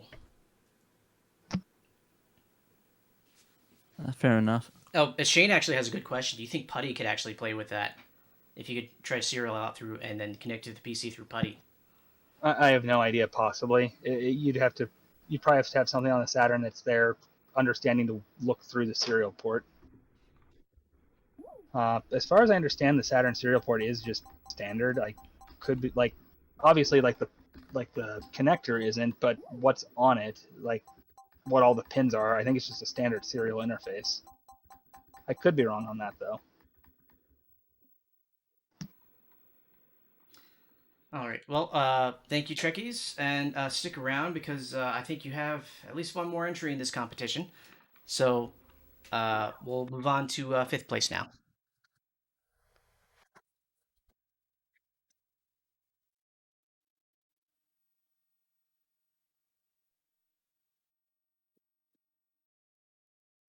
Oh, that's a good idea. Was it Millennium? Yeah, Millennium Shane. Yeah, Shane. That'd actually be kind of a cool idea to try out. That's just beyond my area of expertise. Fair enough. We get a lot of developers. Maybe one of them could get get some interface going. It'd be kind of funny. Okay, so in 5th place with 33 points. Oh, sorry, I had the analog on again. My bad. It is Fire Pro Wrestling. 6-man scramble. Yeah, this one is by Malenko. This really was interesting playing this on stream, even though I got my ass completely kicked on this one. I mean, you look competent compared to what I was trying to do. I don't even know how to play this game really. I just know that I like one of the mask fighters. I think it was Tiger or something like that. Let me see. Oh yeah, Tiger Mask. I can't find him anymore. If you hit right and left, you can go to different factions. Oh, there we go. Yeah. I think it should be Tiger Mask. He's on the bottom right corner, and one of them. I can't remember what it was.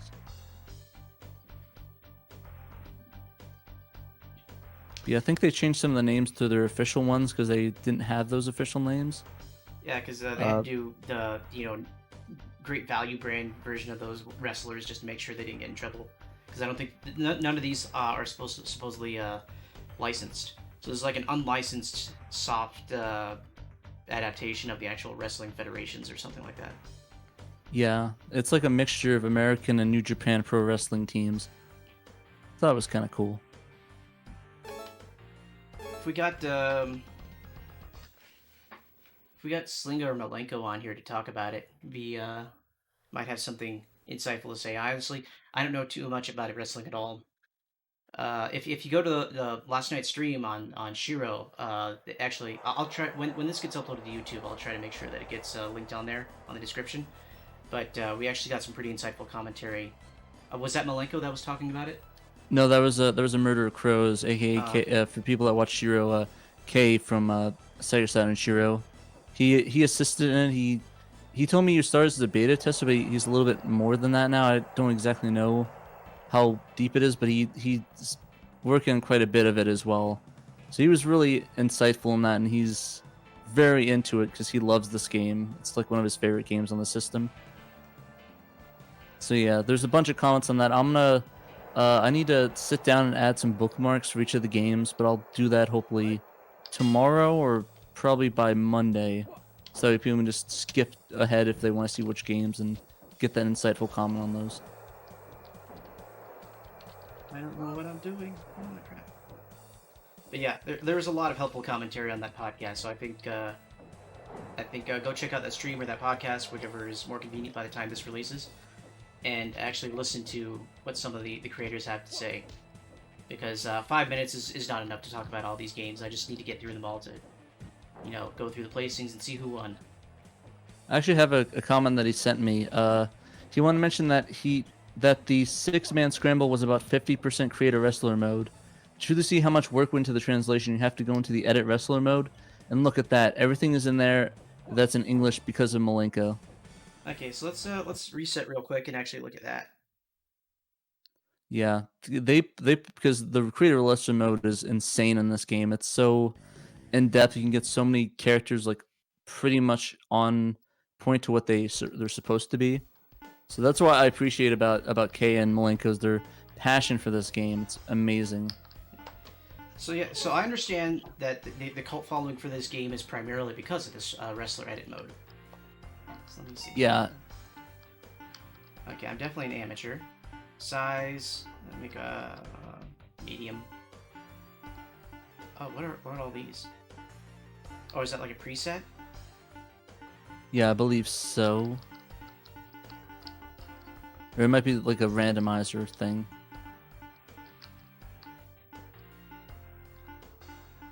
You get a lot of options. Bear.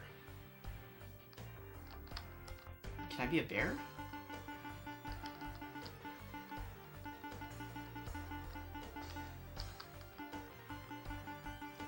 Oh my goodness, I think I could be a bear. You can indeed be a bear. It can be what's his name from Tekken. Okay, so that's bear. Bear, but not bear. There's only one bear. I would just go bear with bear. There we go. You gotta go bear. So you can get bear on almost all the options. What about the head? Is that the head? But when I changed that, everything else changed. Can you get a bear face? I don't know. I would just leave it alone for now. I mean, you could probably check it. Yeah, okay, there we go. You did. No, I'm gonna... I think there's just preset. Yeah, it seems like it's more preset. You'd probably have to get them on to figure that out.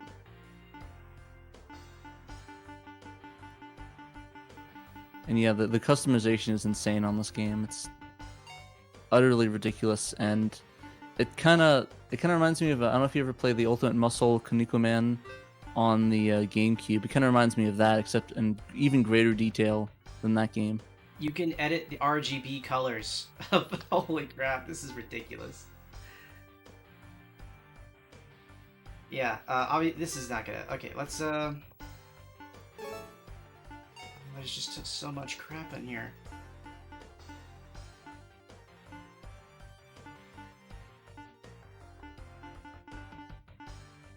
I'm a heavy bear.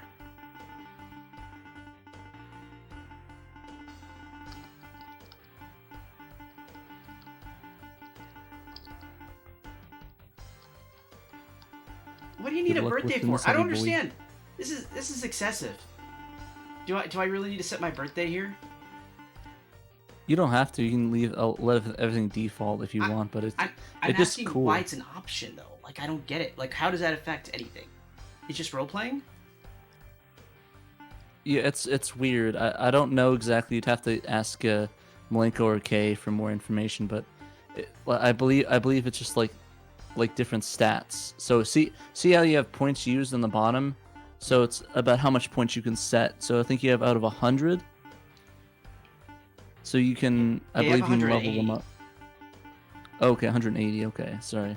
Yeah, this requires way more than 5 minutes to figure out all the options here. I have no idea what's going on here. But it's just, you need a manual. You need to read the manual. But you can make basically everything. He's not a man, he's a bear. He's a bear man. He's a bear man with bare hands. Okay, I think we need to move on. We're over time. This was 5th place. Congratulations, Malenko. Moving on to 4th place. Yeah, definitely. I'm not a wrestling fan, but man, this was insane. Freaking RGB colors on, 20 some different parts of your character sprite.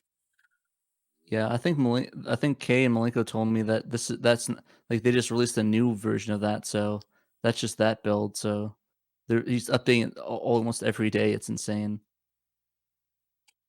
It's a bear, Shane. It's got to be heavy. It's post-hibernation. Or pre-hibernation, sorry. 4th place with 31 points.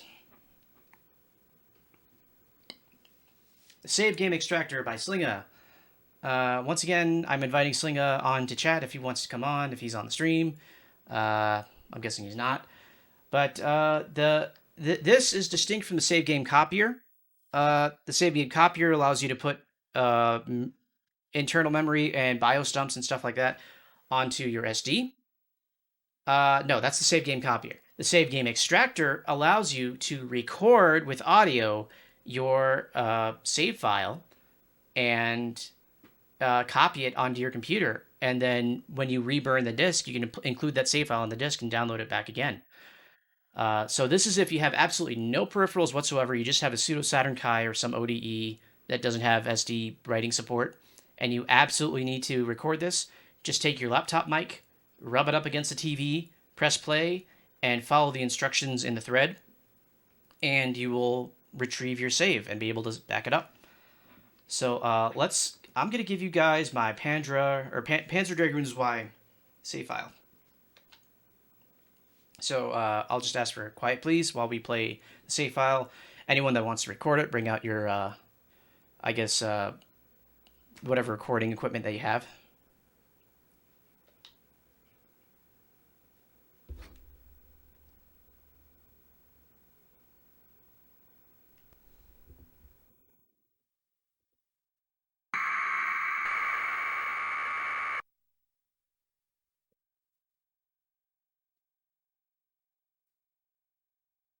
I think that was it.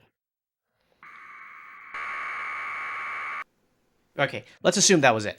Okay, so yeah, if you go to the competition thread, there's actually instructions on what program to download. There's like a little script you can do, and you just hook the mic up. It interprets it's literally just like raw binary data being transmitted on audio. Yeah, it is impressive. It's hilarious that you can do that. But yeah, with that thing, it should download a raw save file that you can then put back onto the disk image and download from the Save Games Collect project. Oh wait, not there. Where is it? Oh, I guess you have to add it in for it to show up. So I don't think there's any save files on this CD. Oh, that's cool. So you can actually burn it to a disk and then download it.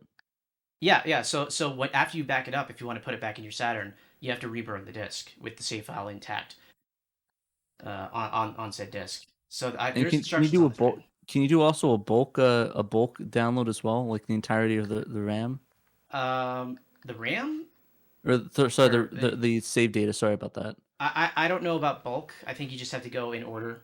So here's Deep Fear. That's Gotcha. like 5 kilobytes. Let's see how this is gonna go.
Okay, so you have to wait for it to start. It gives you a lot of lag time. And I'm guessing the program wants it, so it has time to process and think about what's going on. But that indicator on screen, bytes sent versus total size, that's what you have to wait for, I guess. So it compresses the file first, and it sends it, and then I guess it decompresses it in the program. Okay, well that's about all I'm gonna suggest to you that because I don't know what that sounds like on your earphones. If anyone's wearing them watching the stream, so let's move on to third place.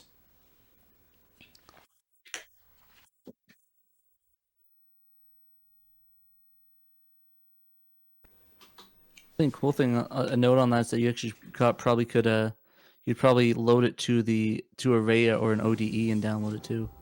Yeah, so here's the thing. If you have a Sadiator or a mode, the save game copier should be able to just write directly to the SD card, and it's probably a lot more convenient to do that way. For real. Okay, in third place with 24 points.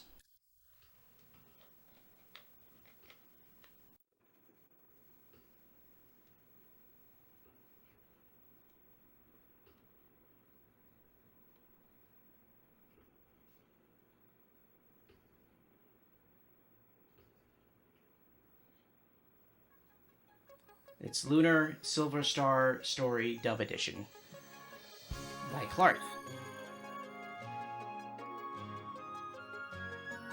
This game is probably one of the most anticipated games that people have been waiting for on the Saturn. I know the PlayStation version everyone loves and stuff, but I think a lot of people really wanted to play this on their Saturn, and I think a lot of people are happy that they're now able to. Yeah, I mean, I'm definitely going to be playing it. I don't know if this is the final release version, but I think it's a playable version. Like, assuming you don't run into any problems, you can play it to the end. Let's go ahead and actually start the game, because there's voice clips and stuff like that. So that's part of what they did is they included the English voice actors and stuff. The hence dub edition. Not like Midnight Club 3. That's a different dub edition. But yeah, this actually the category is original Original heart was it the hacks translations, right? Yeah, hacks, patches, and translations. So basically, people are like left to their own judgment as to where to submit their stuff. Obviously, translations go in translations. As far as hacks, quick things like the floppy disk drive operator, obvious hack. Slinga decided that the Save Game Extractor was his hack. But then things like the Final Fantasy port or the Wolfenstein port, where it's like um, where basically it's like you had to rebuild enough of the engine where it basically feels like an original game. You might as well put in an original game. So it has a lot to do with how much work you put into it. Oh, hey there, Null.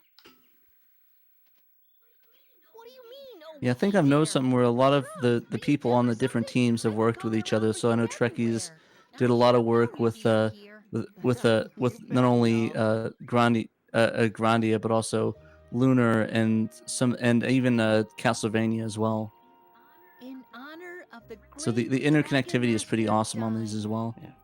I mean, Trekkies, welcome back on. You want to talk about Lunar? I was just gonna say the hell that is Mac OS 9 cannot be stressed here. Like there were so many FMVs I had to re-encode multiple times just because of all of those horrible programs. Mac just gave you that size 72 font NO. So like one thing like you'll notice here is if you're familiar with the original Saturn versions, we did increase the FMV quality here. So like the original Saturn versions, I think it's like 232 by like 152, I think is the resolution. It's something like that. Or it may even be lower than that. Whereas here we've bumped it up to 288 by 200, which is close to full screen. So basically overall that should make it a little bit more pleasant for the people who don't have the MPEG card. Gotcha. And that was because you were able to write to that security section? Well, it's that, and also some of the ones like that I re-encoded, they're actually about the same size as the original one. It's just for some of the ones like that one right there, I dropped the frame rate from 24 frames per second to 15, and it's just because when you're not doing all those camera pannings, you don't need that high of a frame rate because the animation's not that high of a frame rate. So it's just by doing that, you reduce the amount of data, and you actually get a nicer looking encode as well. It's hard to tell too. Yeah. So like there's one or two where I've had to go back and redo them that were ones that probably should have stayed at 24 frames per second. Those ones you might notice as the camera pans, it's a tad choppy. But it's still, honestly, I'd say it's more than acceptable. I'd say the benefit of getting the bigger screen resolution and less synpack artifacts pays off for it. Looks really nice. Yeah, I definitely think it's worth it. I could barely tell the difference between the original and the new ones anyways. So like this one here is one where you might notice like as the camera moves, it's not as smooth as like the MPEG version or the original synpack version.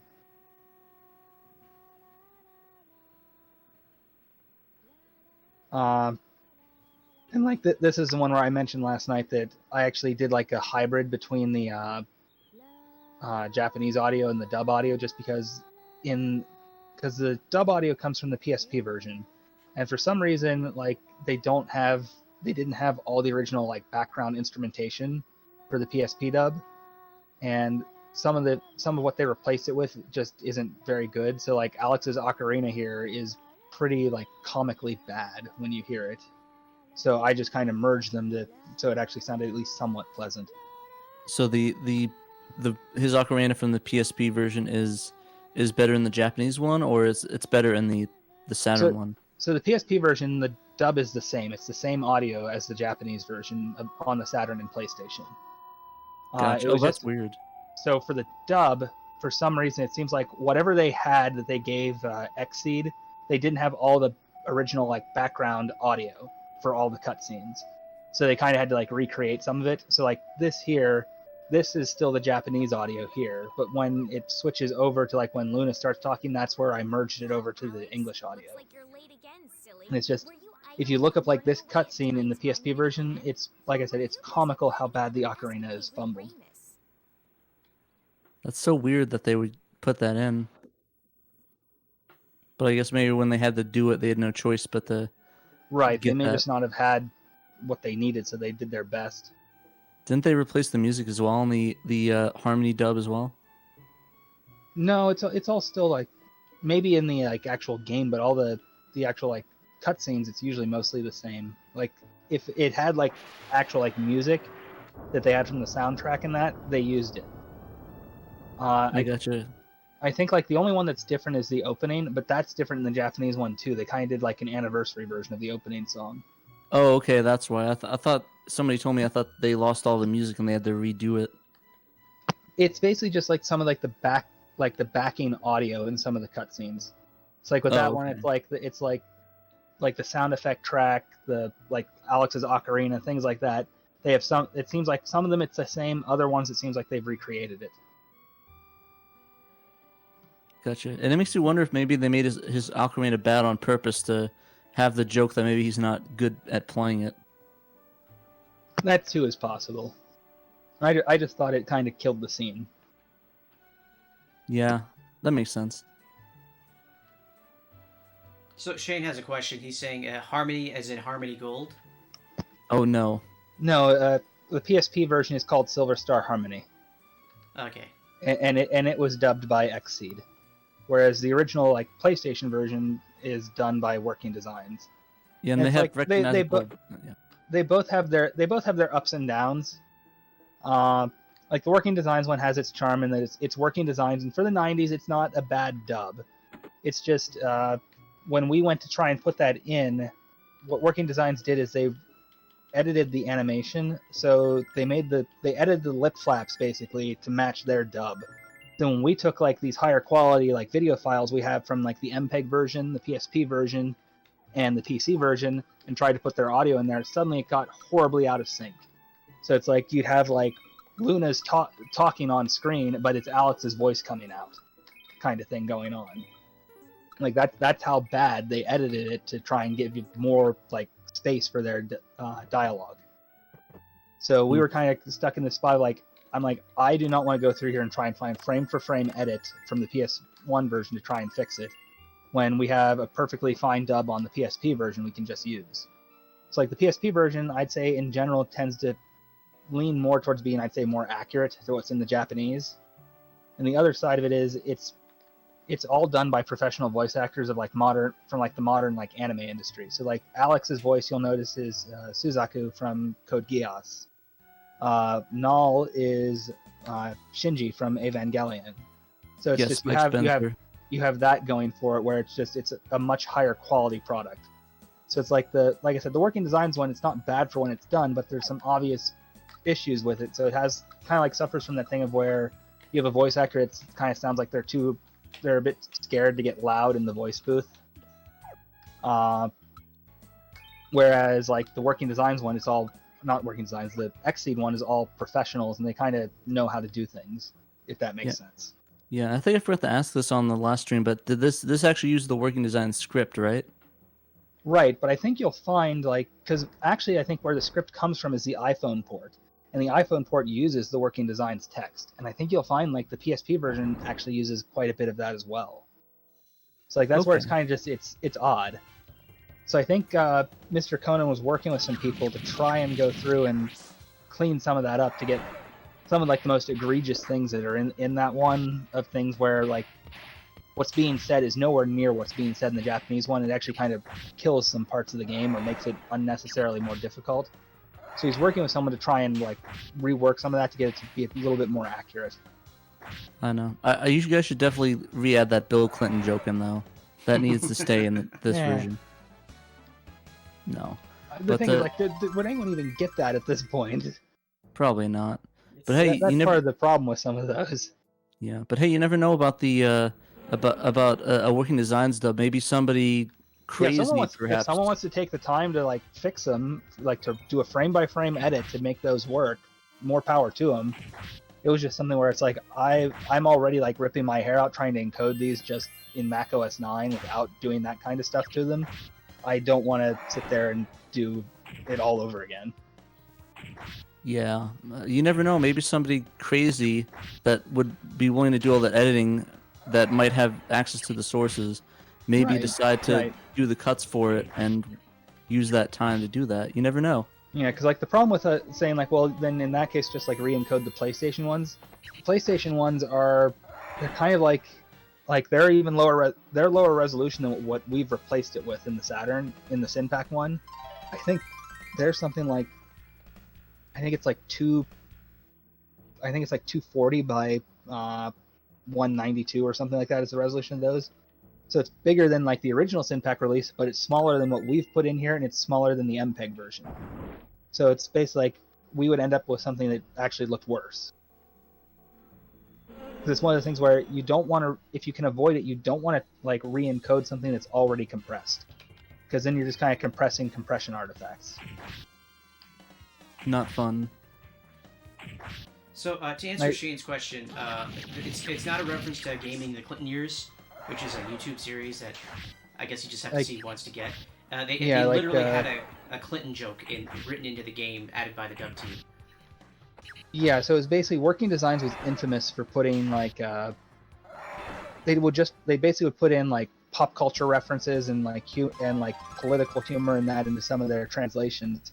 And I think it's either is it Eternal Blue or Silver Star on the Sega CD that has a Bill Clinton joke. Like it basically just has a joke about Bill Clinton because he was president at the time. I'll look that up. Give me a second. Like, and there's ones that are like that people have called as being like, this is rather questionable. Like Magic Knight Rayearth, it's an anime game. It's about an anime. It's basically aimed at children, like you could say like preteens and that in Japan, I'd say. And they like filled it with a whole bunch of like sex jokes, to the point where it's like this is kind of a bit out of place. Like I like there's parts where like the person's like, oh, they're in a hospital, and like look at all the condoms they have, and it's like that's just completely out of left field. So there's things like that where it's, yeah, some of them are funny, but at the same time it's kind of like I'm curious what was actually said here. Just real quick, how do you save in this game? Because I didn't see an option menu for that. Just bring up the menu and then go to null, and there should be one for save. Oh, okay. You have to like ask him. I can't save in the cave though, can I? You can save anywhere. Oh, neat. Yep. So I looked up the joke. It actually is an Eternal Blue for the Sega CD, and basically the joke is you'd call me Clinton and I'd be president. That's the joke they put in there. Yeah. So right there it is. Save. There we go. And I think we got to move on to second place. But I think we've seen a representative sample of Lunar.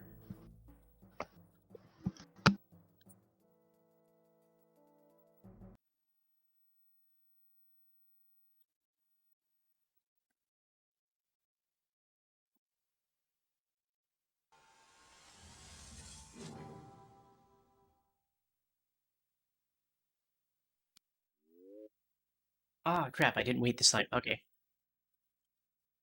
So do you need me to keep talking, or do you need Knight of Dragon to keep talking? You probably could both still be in here.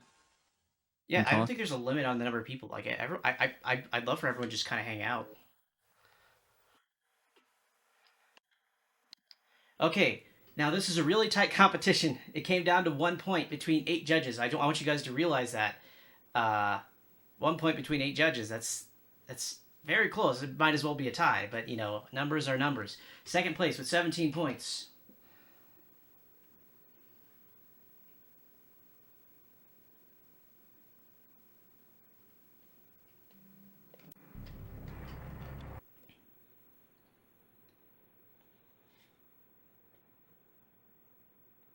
Huzzah! I win. Yep, you won. Come on. It's Dracula X Symphony of the Night, or otherwise known as Castlevania Symphony of the Night. There's like 5 different titles. Yeah. Sure, I helped in all 3 of the top 3, so. Yeah. Okay, yeah, well, you guys get to decide how you're going to split the prize money for top prize. But, here. We'll split it all and give it to Trekkie so he can get a good Mac OS going. I don't think you can get. He's stuck where I'll he's just at. all that will happen is I'll just be like that guy at the end of the video and I'll punt it. Just throw it off a building. I think Boat Anchor is the only accurate description of that computer. Rip. Okay. This is actually one of my more favorite introductions in a game. Like, I've never really played Symphony Night. I just play the intro a handful of times, and I just love it. Yeah, You I think skipped the improved FMV. Okay, sorry. We'll get to the next one. I think my favorite portion of this is not only the translation but the quality of life fix in terms of the menu removing the high res menu, which definitely makes it play a lot nicer on scalers for people that aren't playing on CRTs. But I think you said you didn't run into an issue with it. I find that like amazing that it was just changing the font file and changing the resolution mode. So it's like if this had actually gotten like an official localization back in the day, like that may have been a thing like, oh, the US version works better than the Japanese version.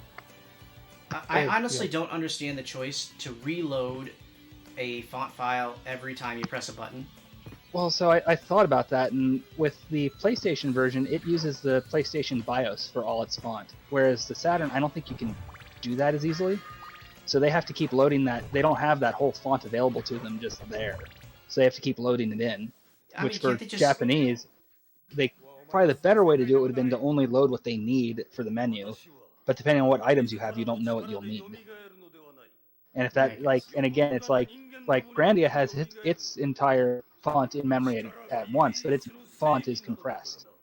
Where it's like Night is, I don't think Symphony of Nights is compressed, is it?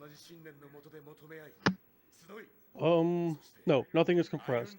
The normal item text is embedded into the actual binaries themselves, and the story text is that weird VDP2 layer.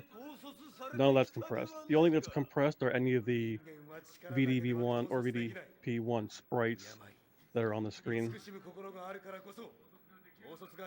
One thing I'm actually curious about is why did you decide to switch Richter's character model in this cutscene versus using the original? I was in the ROM hacking forum just chatting up with them, and we were just talking about the differences. And since Richter is 5 years younger here, he should appear as if he was his Dracula X version of it. Oh, that makes sense. No, that's a pretty cool attention to detail on that, though. I never really thought about that, but yeah, that actually really makes sense. Yeah, I actually had no interest in. I actually had no interest in working on this game. It wasn't until I was just chatting up with Cervero and Trekkies, just complaining about this game, that we're like, oh, let's see how they did this. Pants on head insane, like what they did. What was that? I said it is just pants on head insane, like how they coded this game. Oh yeah, I mean the text itself. There's like 5 or 6 different techniques they use to render text. Well, the part where I laughed at when I was I think I was helping like try and figure out where all the font was that was being used. And I think it was like the 8x8 font. I laughed because I found the PlayStation like HUD, like the triangle, square, X buttons are all there in the font. Wow, really? All the like it's like yeah. They basically like copy pasted the PlayStation BIOS font. It's comical. I feel like they could have tried to make some room for the kanji if they just actually paid attention to what they're doing. Yeah, Well, they were too busy writing a diatribe about how hard it was to make the game versus competently programming this. But like it's weird. There's like they took the extra mile to add new areas, add Maria as a playable character. And I think there's actually they did put some improvements into like how the music engine works in that. So it's weird. There's things like that they improved, and then other parts it's like, what the hell are they doing? when it came, shush. When it came to the text, it's actually 2 different things. You know how we were talking about certain kanji being used?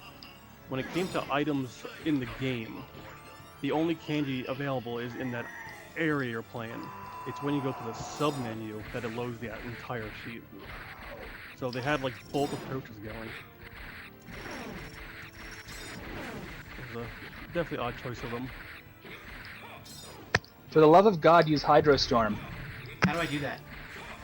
I think it's like Z button. Oh. Up and Y? Why? Oh, I didn't know. I know that video, and I didn't know I could do that in this game. I don't know why. Yeah, I keep forgetting how to do the moves in this. Like I played it on stream, and I played for how to do the cross attack.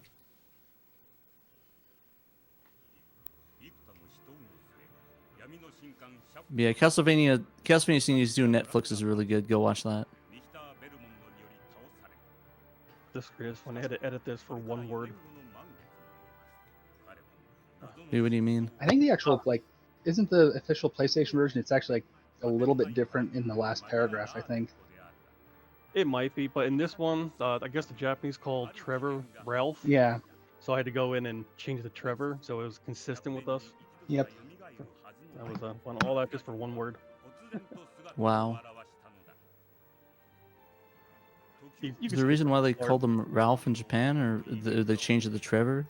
It's probably one of those things where, in Japan, they thought that sounded more exotic and European. Then when it got here, they're like, no, that's silly. Let's fix it. Fair enough. So is this actually scrolling down, or is this just a video? This is not a video. This is just text scrolling up, VDP2 text. Oh, that's interesting. I mean, considering what we're looking at, it makes perfect sense to do it that way. Yeah, this is done this way, and the credits are done this way as well.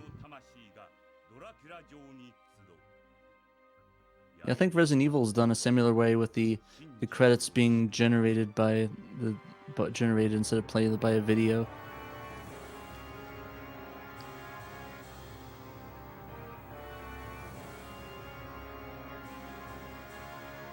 So is the Dracula X in a different part? Changing that to Castlevania was harder? Yeah, I gotta go through the VDP1 stuff. I believe that's in there, and that might be compressed also, with the LZSS compression that they use. So is Castlevania not Castlevania in Japan? No, it's Akamojo Dracula, and this one is Akamojo Dracula X. Nocturne in the Moonlight. Which I probably butchered that pronunciation. Yeah, it's Japanese. It's kind of weird they didn't just go with on Nocturne in the Moonlight and why they changed the Symphony of the Night.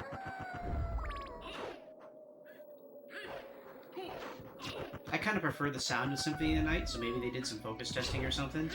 But yeah, there's no real reason to change it. Yeah, no, that makes sense.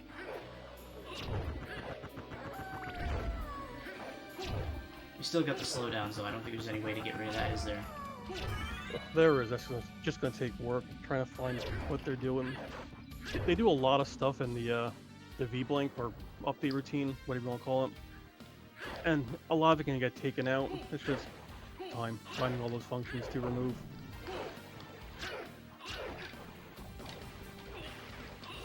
There's a lot of things on screen. Yeah, it's kind of interesting. I watched the DF Retro video on the different layers, and it's kind of cool how they did that entire window where it's generated by the two different layers.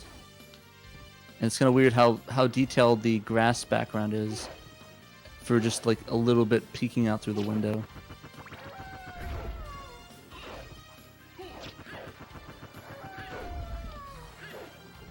Yeah, I wonder if it's actually possible with the Oh, sorry. So I think XL2 suggested a while ago is if you could change it to do just wireframes for the VDP1 stuff and see if it still slows down. That would tell you if the choke points CPU are related or VDP1 related. So if it's wireframes, then VDP1 is doing hardly any work at all, and then it's one of the SH2s. Yeah, that was his theory, I think. So all these sprites are then VDP1 drawn and not VDP2 drawn. Right, and some of the background stuff is also on VDP1, because, like we said last night, they're wasting layers.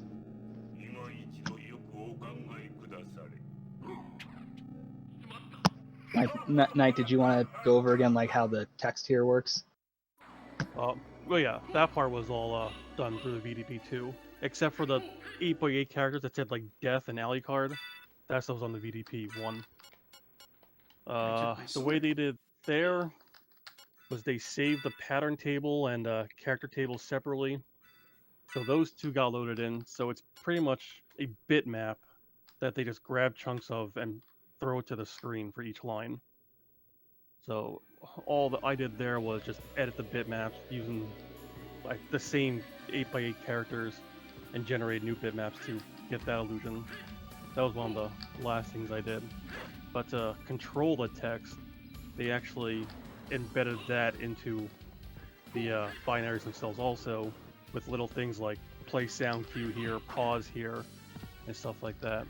And because they did that way, every single character ended up being 4 bytes, taking up a huge chunk of space. So I had to work through it just so I can get the space reduced to fit more of the English text into it. That was not fun. So if I understand correctly, they encoded script calls into their character set? Or... Yes.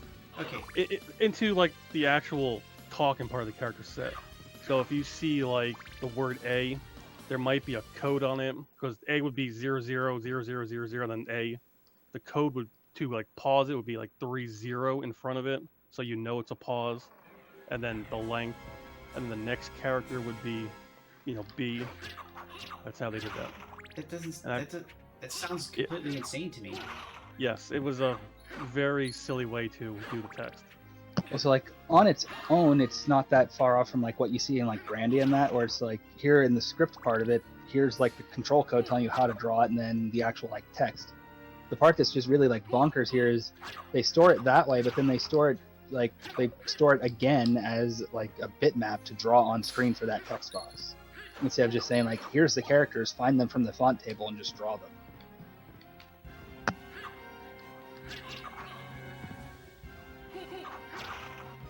Okay, I think, unless I find a safe spot, I think we might have to move on to first place entry. Do you guys know real quick where a nearby safe spot would be? Left a little bit.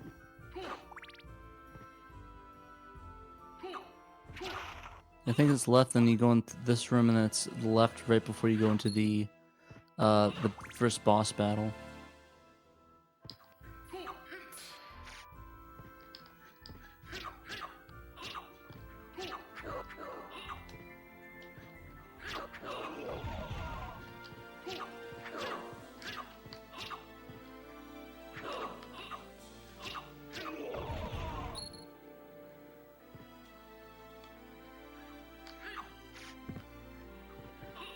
So yeah, it's right there on that left side. The first entrance all the way on the left. Well, it's not gonna matter soon because I'm about to die.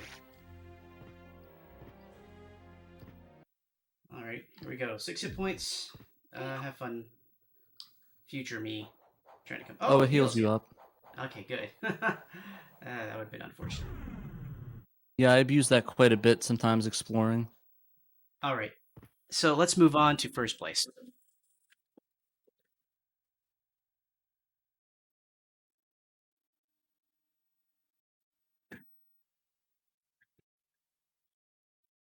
So were you going to show off the build with the for the competition, or the one with the subtitled FMVs? So everything that I put on the Sadiator was from was submitted on the forum. Okay.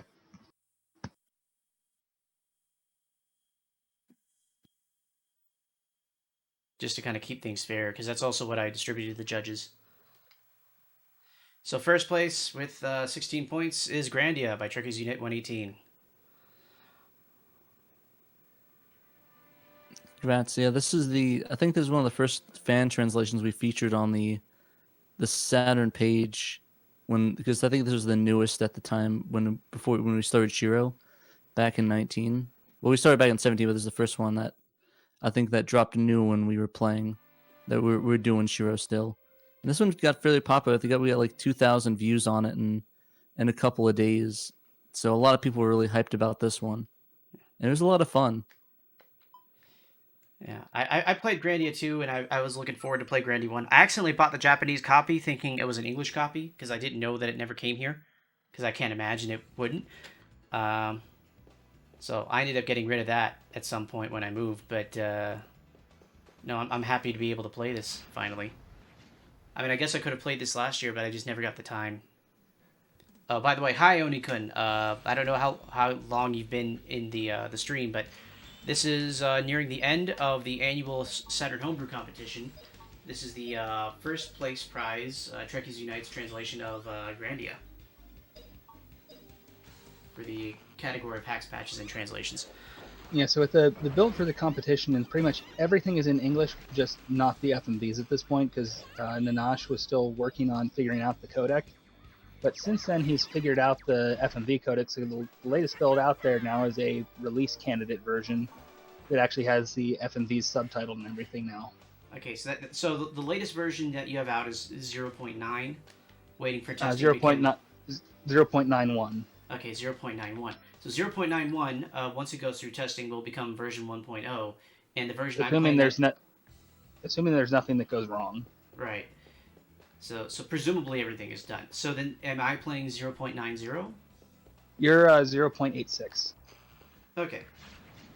90 was FMVs are subtitled. Yeah, and for those that don't know, Saturn Dave did a really cool repro of this for a US release, and he said he was holding off on it until it was complete and the 1.0 was released. So hopefully, if anyone's interested in checking that out and picking one up, because I know that Trekkie's did he ended up sending you one, right? Or he was going to. I haven't talked to him about it yet. Gotcha. But yeah, I just want to say, like, his one of that is probably like the nicest one I've seen. Like, there's been quite a few like people making repros of this, and his is probably the one that looks the best. And I'd also just say he is the only one of them who has actually like reached out and said, "Are you okay with this?" And kind of gone through all of that.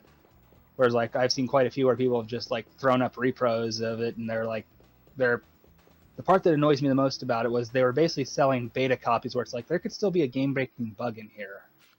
So like that was the part that I found more annoying on that front. Yeah. Whereas like he actually took this time to ask for permission to say, "I'm going to wait and hold off until you're happy with it." So yeah. So it's. Oh, sorry. No, it's cool. I was gonna ask, so we have a question in chat from Onukun asking like when the version 1.0 of Symphony of the Night would be. Like, how far along would you say Symphony of the Night is? You were playing 1.0. That was 1.0. That's full release candidate. I mean, pretty much. There were the few bugs that we have, but the game itself is entirely translated. Just tiny couple things I have to fix for that, and then the next step would be the audio, which is going to be optional, and a PSP release translation, which is next year. Well, that's cool. So you're gonna have a dub edition on that one as well. So there you go, Onukun. Like, if you want to go play Symphony Night now, the patch is up on the Sega Extreme forums on the 26th anniversary game competition thread. So you can go ahead and patch that up and play that on your favorite ODE, or if you have any spare discs. Yeah, I'd say like the one thing here, just like with what you have on screen, this was one of the things that was actually like the most like time-consuming part to try and get right, all the text synchronization. So basically what I had to do here, because the PlayStation version synchronizes it differently from the Saturn version, they added more like dramatic pauses, and I don't know if that's because like they had to split like the voice samples up to fit into less RAM or something like that. So basically when I originally had it, like the voices were getting horribly out of sync with all these kind of scenes. So what I eventually had to end up doing was I would basically, I think it was like someone years ago like did like a full like playthrough of the Saturn version of like a high quality like RGB capture of it. So I was basically having like his videos up, watching it like frame per frame to see how they synchronized it, and then having like the Japanese Saturn file and the translated Saturn file, and trying to get everything just right.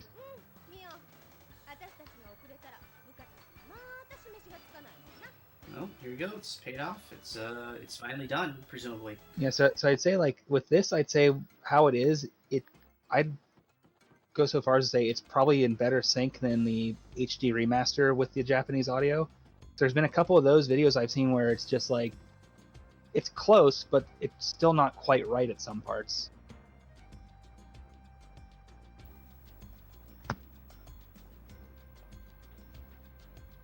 I don't know if I'm gonna have enough time to try and blow through this dungeon and get to that FMV you wanted to show off, but I guess in this release it's not even there, so.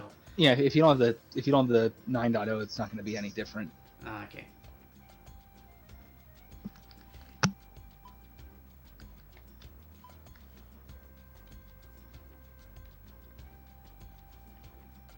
We'll play a few random encounters at least. There's a save spot nearby, right? Right beside you. Oh, cool.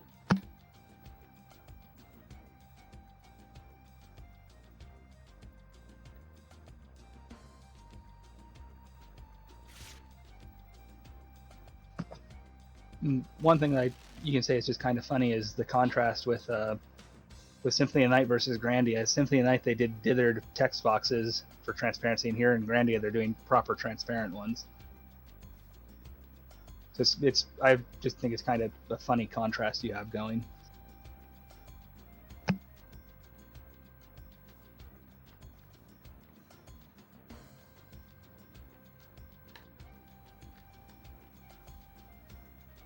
Yeah, so Onikuno sends his compliments. Yeah, I have to say though, I'm really impressed that not only are we getting like just translations in general, but we're having options like the different dub editions or sub editions. So it's kind of cool having that ability and having those choices, which I don't think are present in a lot of translations that are released. Well, it's really like when you look at translations, a lot of it focuses on like Super Nintendo and the NES, whereas there's some on the Genesis and that, but you really don't see a whole lot coming out on the PlayStation and the Saturn. There's more on the PlayStation than Saturn, obviously, but you don't really see as many. And I'm not sure it's just because like they're a bigger undertaking or what exactly, but that's where you start to get into things where you have like Japanese voice acting versus dub voice acting, which one to go with in that. That makes sense. I was gonna say police stunts, but then I realized that never get an English cast. So wait, does Police Stunts have voice acting in it? I don't remember that. Oh yeah, it has a bunch of it. It's kind of on par with Snatcher there. See, what I was saying is what Night of Dragon needs to do with these Shining Force patches is he needs to get like just like a random group of people to record voice audio that's on par with how bad the US version of Shining Force 3 is, and put that in. We should all just get SX people to try and do all the voices and have some of the guys do falsetto for the girls. I was gonna say get Shiro to do the entire cast. That was my idea, but with Shining Force 3, there's a whole team behind that, so I don't get the only say with stuff like that. So you do your own dub edition. Yeah, I mean, I can. I'm the only developer on it, so it's not like nothing's really stopping me. But the guys over at Shining Force 3 are really have a hard-on for that project, so I don't like disrespecting them with doing stuff like that. I guess you'll have to send us the auditions once that starts coming out. Maybe I'd like to do some voice work. I don't know. Sounds like fun. I mean, I'm building a tool, so there's nothing stopping anybody else from doing it, behind my back. I wouldn't object to that. But I have a whole suite I'm building with Shining Force 3, where pretty much every file is going to be editable. But that takes time. Which, speaking of tools, the tools I made here I found are actually 100% compatible with Digital Museum. So I'm hoping at some point I should be able to do some work on getting that one translated. It's just that one there's no English script to kind of steal, so that one would have to obviously take a bit longer to do. Yeah, you'd have to like just get translators or just Google Translate and try to roughly guesstimate and. I'd prefer not to do a 100% Google Translate. Oh no, I just meant like a guesstimation, like assume and then write it out in English what you think it says. Yeah, it's just that's still not perfect. Yeah, no, for sure. I've used that a couple times to like spot check to get an idea of like how far off is this line when I've gotten people telling me like, oh, the translation for Grandia is awful, and like there's every now and then there was like maybe one where I'm like I'd get something like way off, like well maybe this one I should take a look at, and I'd give it to someone who knew a little bit more, who obviously knew Japanese far better than I did. But then there's other parts where like a lot of people like to say Grandia's translation is bad, but I've found very little evidence to really back that up. A lot of like, anytime like someone's like giving me a line, 9 times out of 10, like when I've like spot checked it in like an automated translator, sometimes I've gotten something that's word for word for what Sony put in the translation. And other times, like I've given it to people like on the Sakura Wars team to look at, and again, they're all like, we're not sure why people are complaining about that translation. That's pretty accurate. So I'm like, I think it's just more like the dub is so bad, so people just assume the rest of the translation is bad when that really doesn't seem to be the case. Just couldn't afford those voice actors. Like I don't even want to say it's the voice actor's fault. It's almost more like just whoever was telling them how to deliver their lines just completely failed. Yeah, there's an interesting discussion that I think that on the Dreamcast podcast, they interviewed Corey Marshall, the guy that does VO Hazuki from Shenmue, and he said that it was weird because it was all Japanese led VO directors, and they wanted like a certain sort of feel for the way the person talks, and I'm suspecting that maybe that might be part of why a lot of the early '90s voice acting stuff isn't the greatest. It's certainly possible, but I think like there's a website called like Audio Atrocities, and it like ranks like the worst like voice acting in old games, and I think like Grandia actually beat out Shining Force 3 and like how bad it is. It was ranked higher on the bad list. So like the VO Razzies. Sorry, what was that? VO Razzies. Have you heard of the Razzies, like the award show? Oh, I just don't follow it or really like pay attention to it. Ah. But it's like basically like I can link it to you if you want to look at it. But there's ones where it's just really, really like there's some lines where it's like they change tone like mid line. Like a guy's like, "Don't you understand? We have to save the world." And it's just it just you like listen to it as it's talking. It's like they're not even like maintaining like their tone throughout like 30 seconds. It's probably two different takes that they tape together. It's again possible. Yeah, so it seemed more like a voice director thing that they're just not getting. But luckily, it's a lot better nowadays. Now we actually have unions and competent voice acting for some of these things. Like there's a famous example of like that tone changing I sent you guys. So if you want to play that, Emerald, go ahead. Where's that? I sent it to you in Discord. Oh, you PM'd it to me. I sent it to both of you. Oh, okay. That's pretty funny. Let's There's no other way to save the world from destruction. Don't you understand? Oh wow, that was that's rough. Yeah, I guess pretty bad. they just have an actor in the room alone with a script, and they just say, "Okay, we just got to get all this done." Like it's like that first part. It's like he changes tone as he's saying it. Like he's like angry and like yelling to me, and then he just goes really quiet, like monotone towards the end.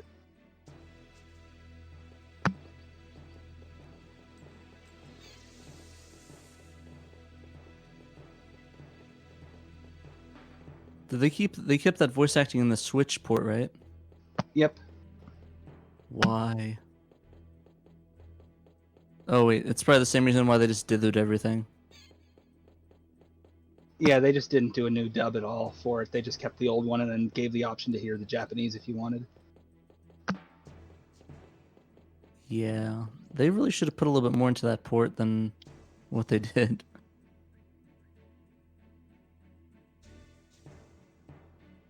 So that's just why, like, when people have asked me, like, "Oh, are you gonna do a dub?" I'm like, I have no intention of doing that, just because one, like, as I've said before, I have no idea where even the voices are stored in the Japanese, like, Saturn version. I haven't been able to find them, so I wouldn't even know how to go about swapping them out.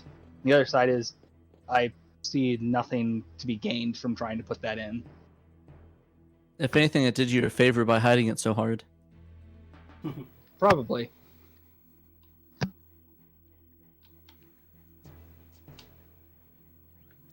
That, and I'd probably have to then go through and resynchronize everything again. Oof.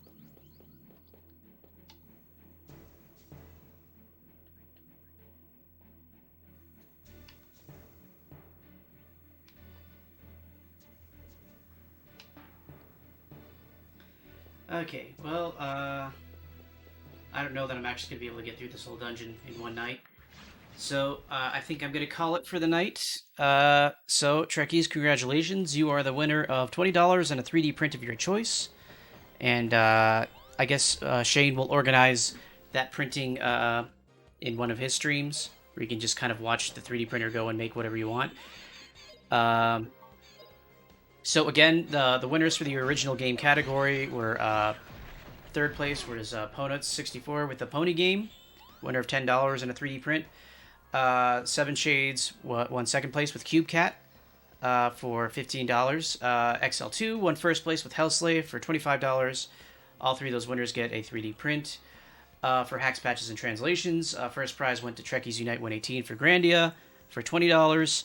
And then the top three winners of Hacks, Patches, and Translations, Trekkies, Night of Dragon with Dracula X, and Clarth with Lunar Silver Star's Story Dub Edition, will also get 3D prints of their choice. So details are on emeraldnova.com.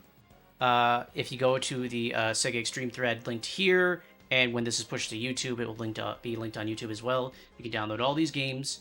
Look for the updated version of these games, because many of these games have updates from the competition deadline. And basically enjoy. And hopefully we'll see everyone next year with more progress on more builds and more new games. Thank you again for having me on as a judge. I had a lot of fun this year.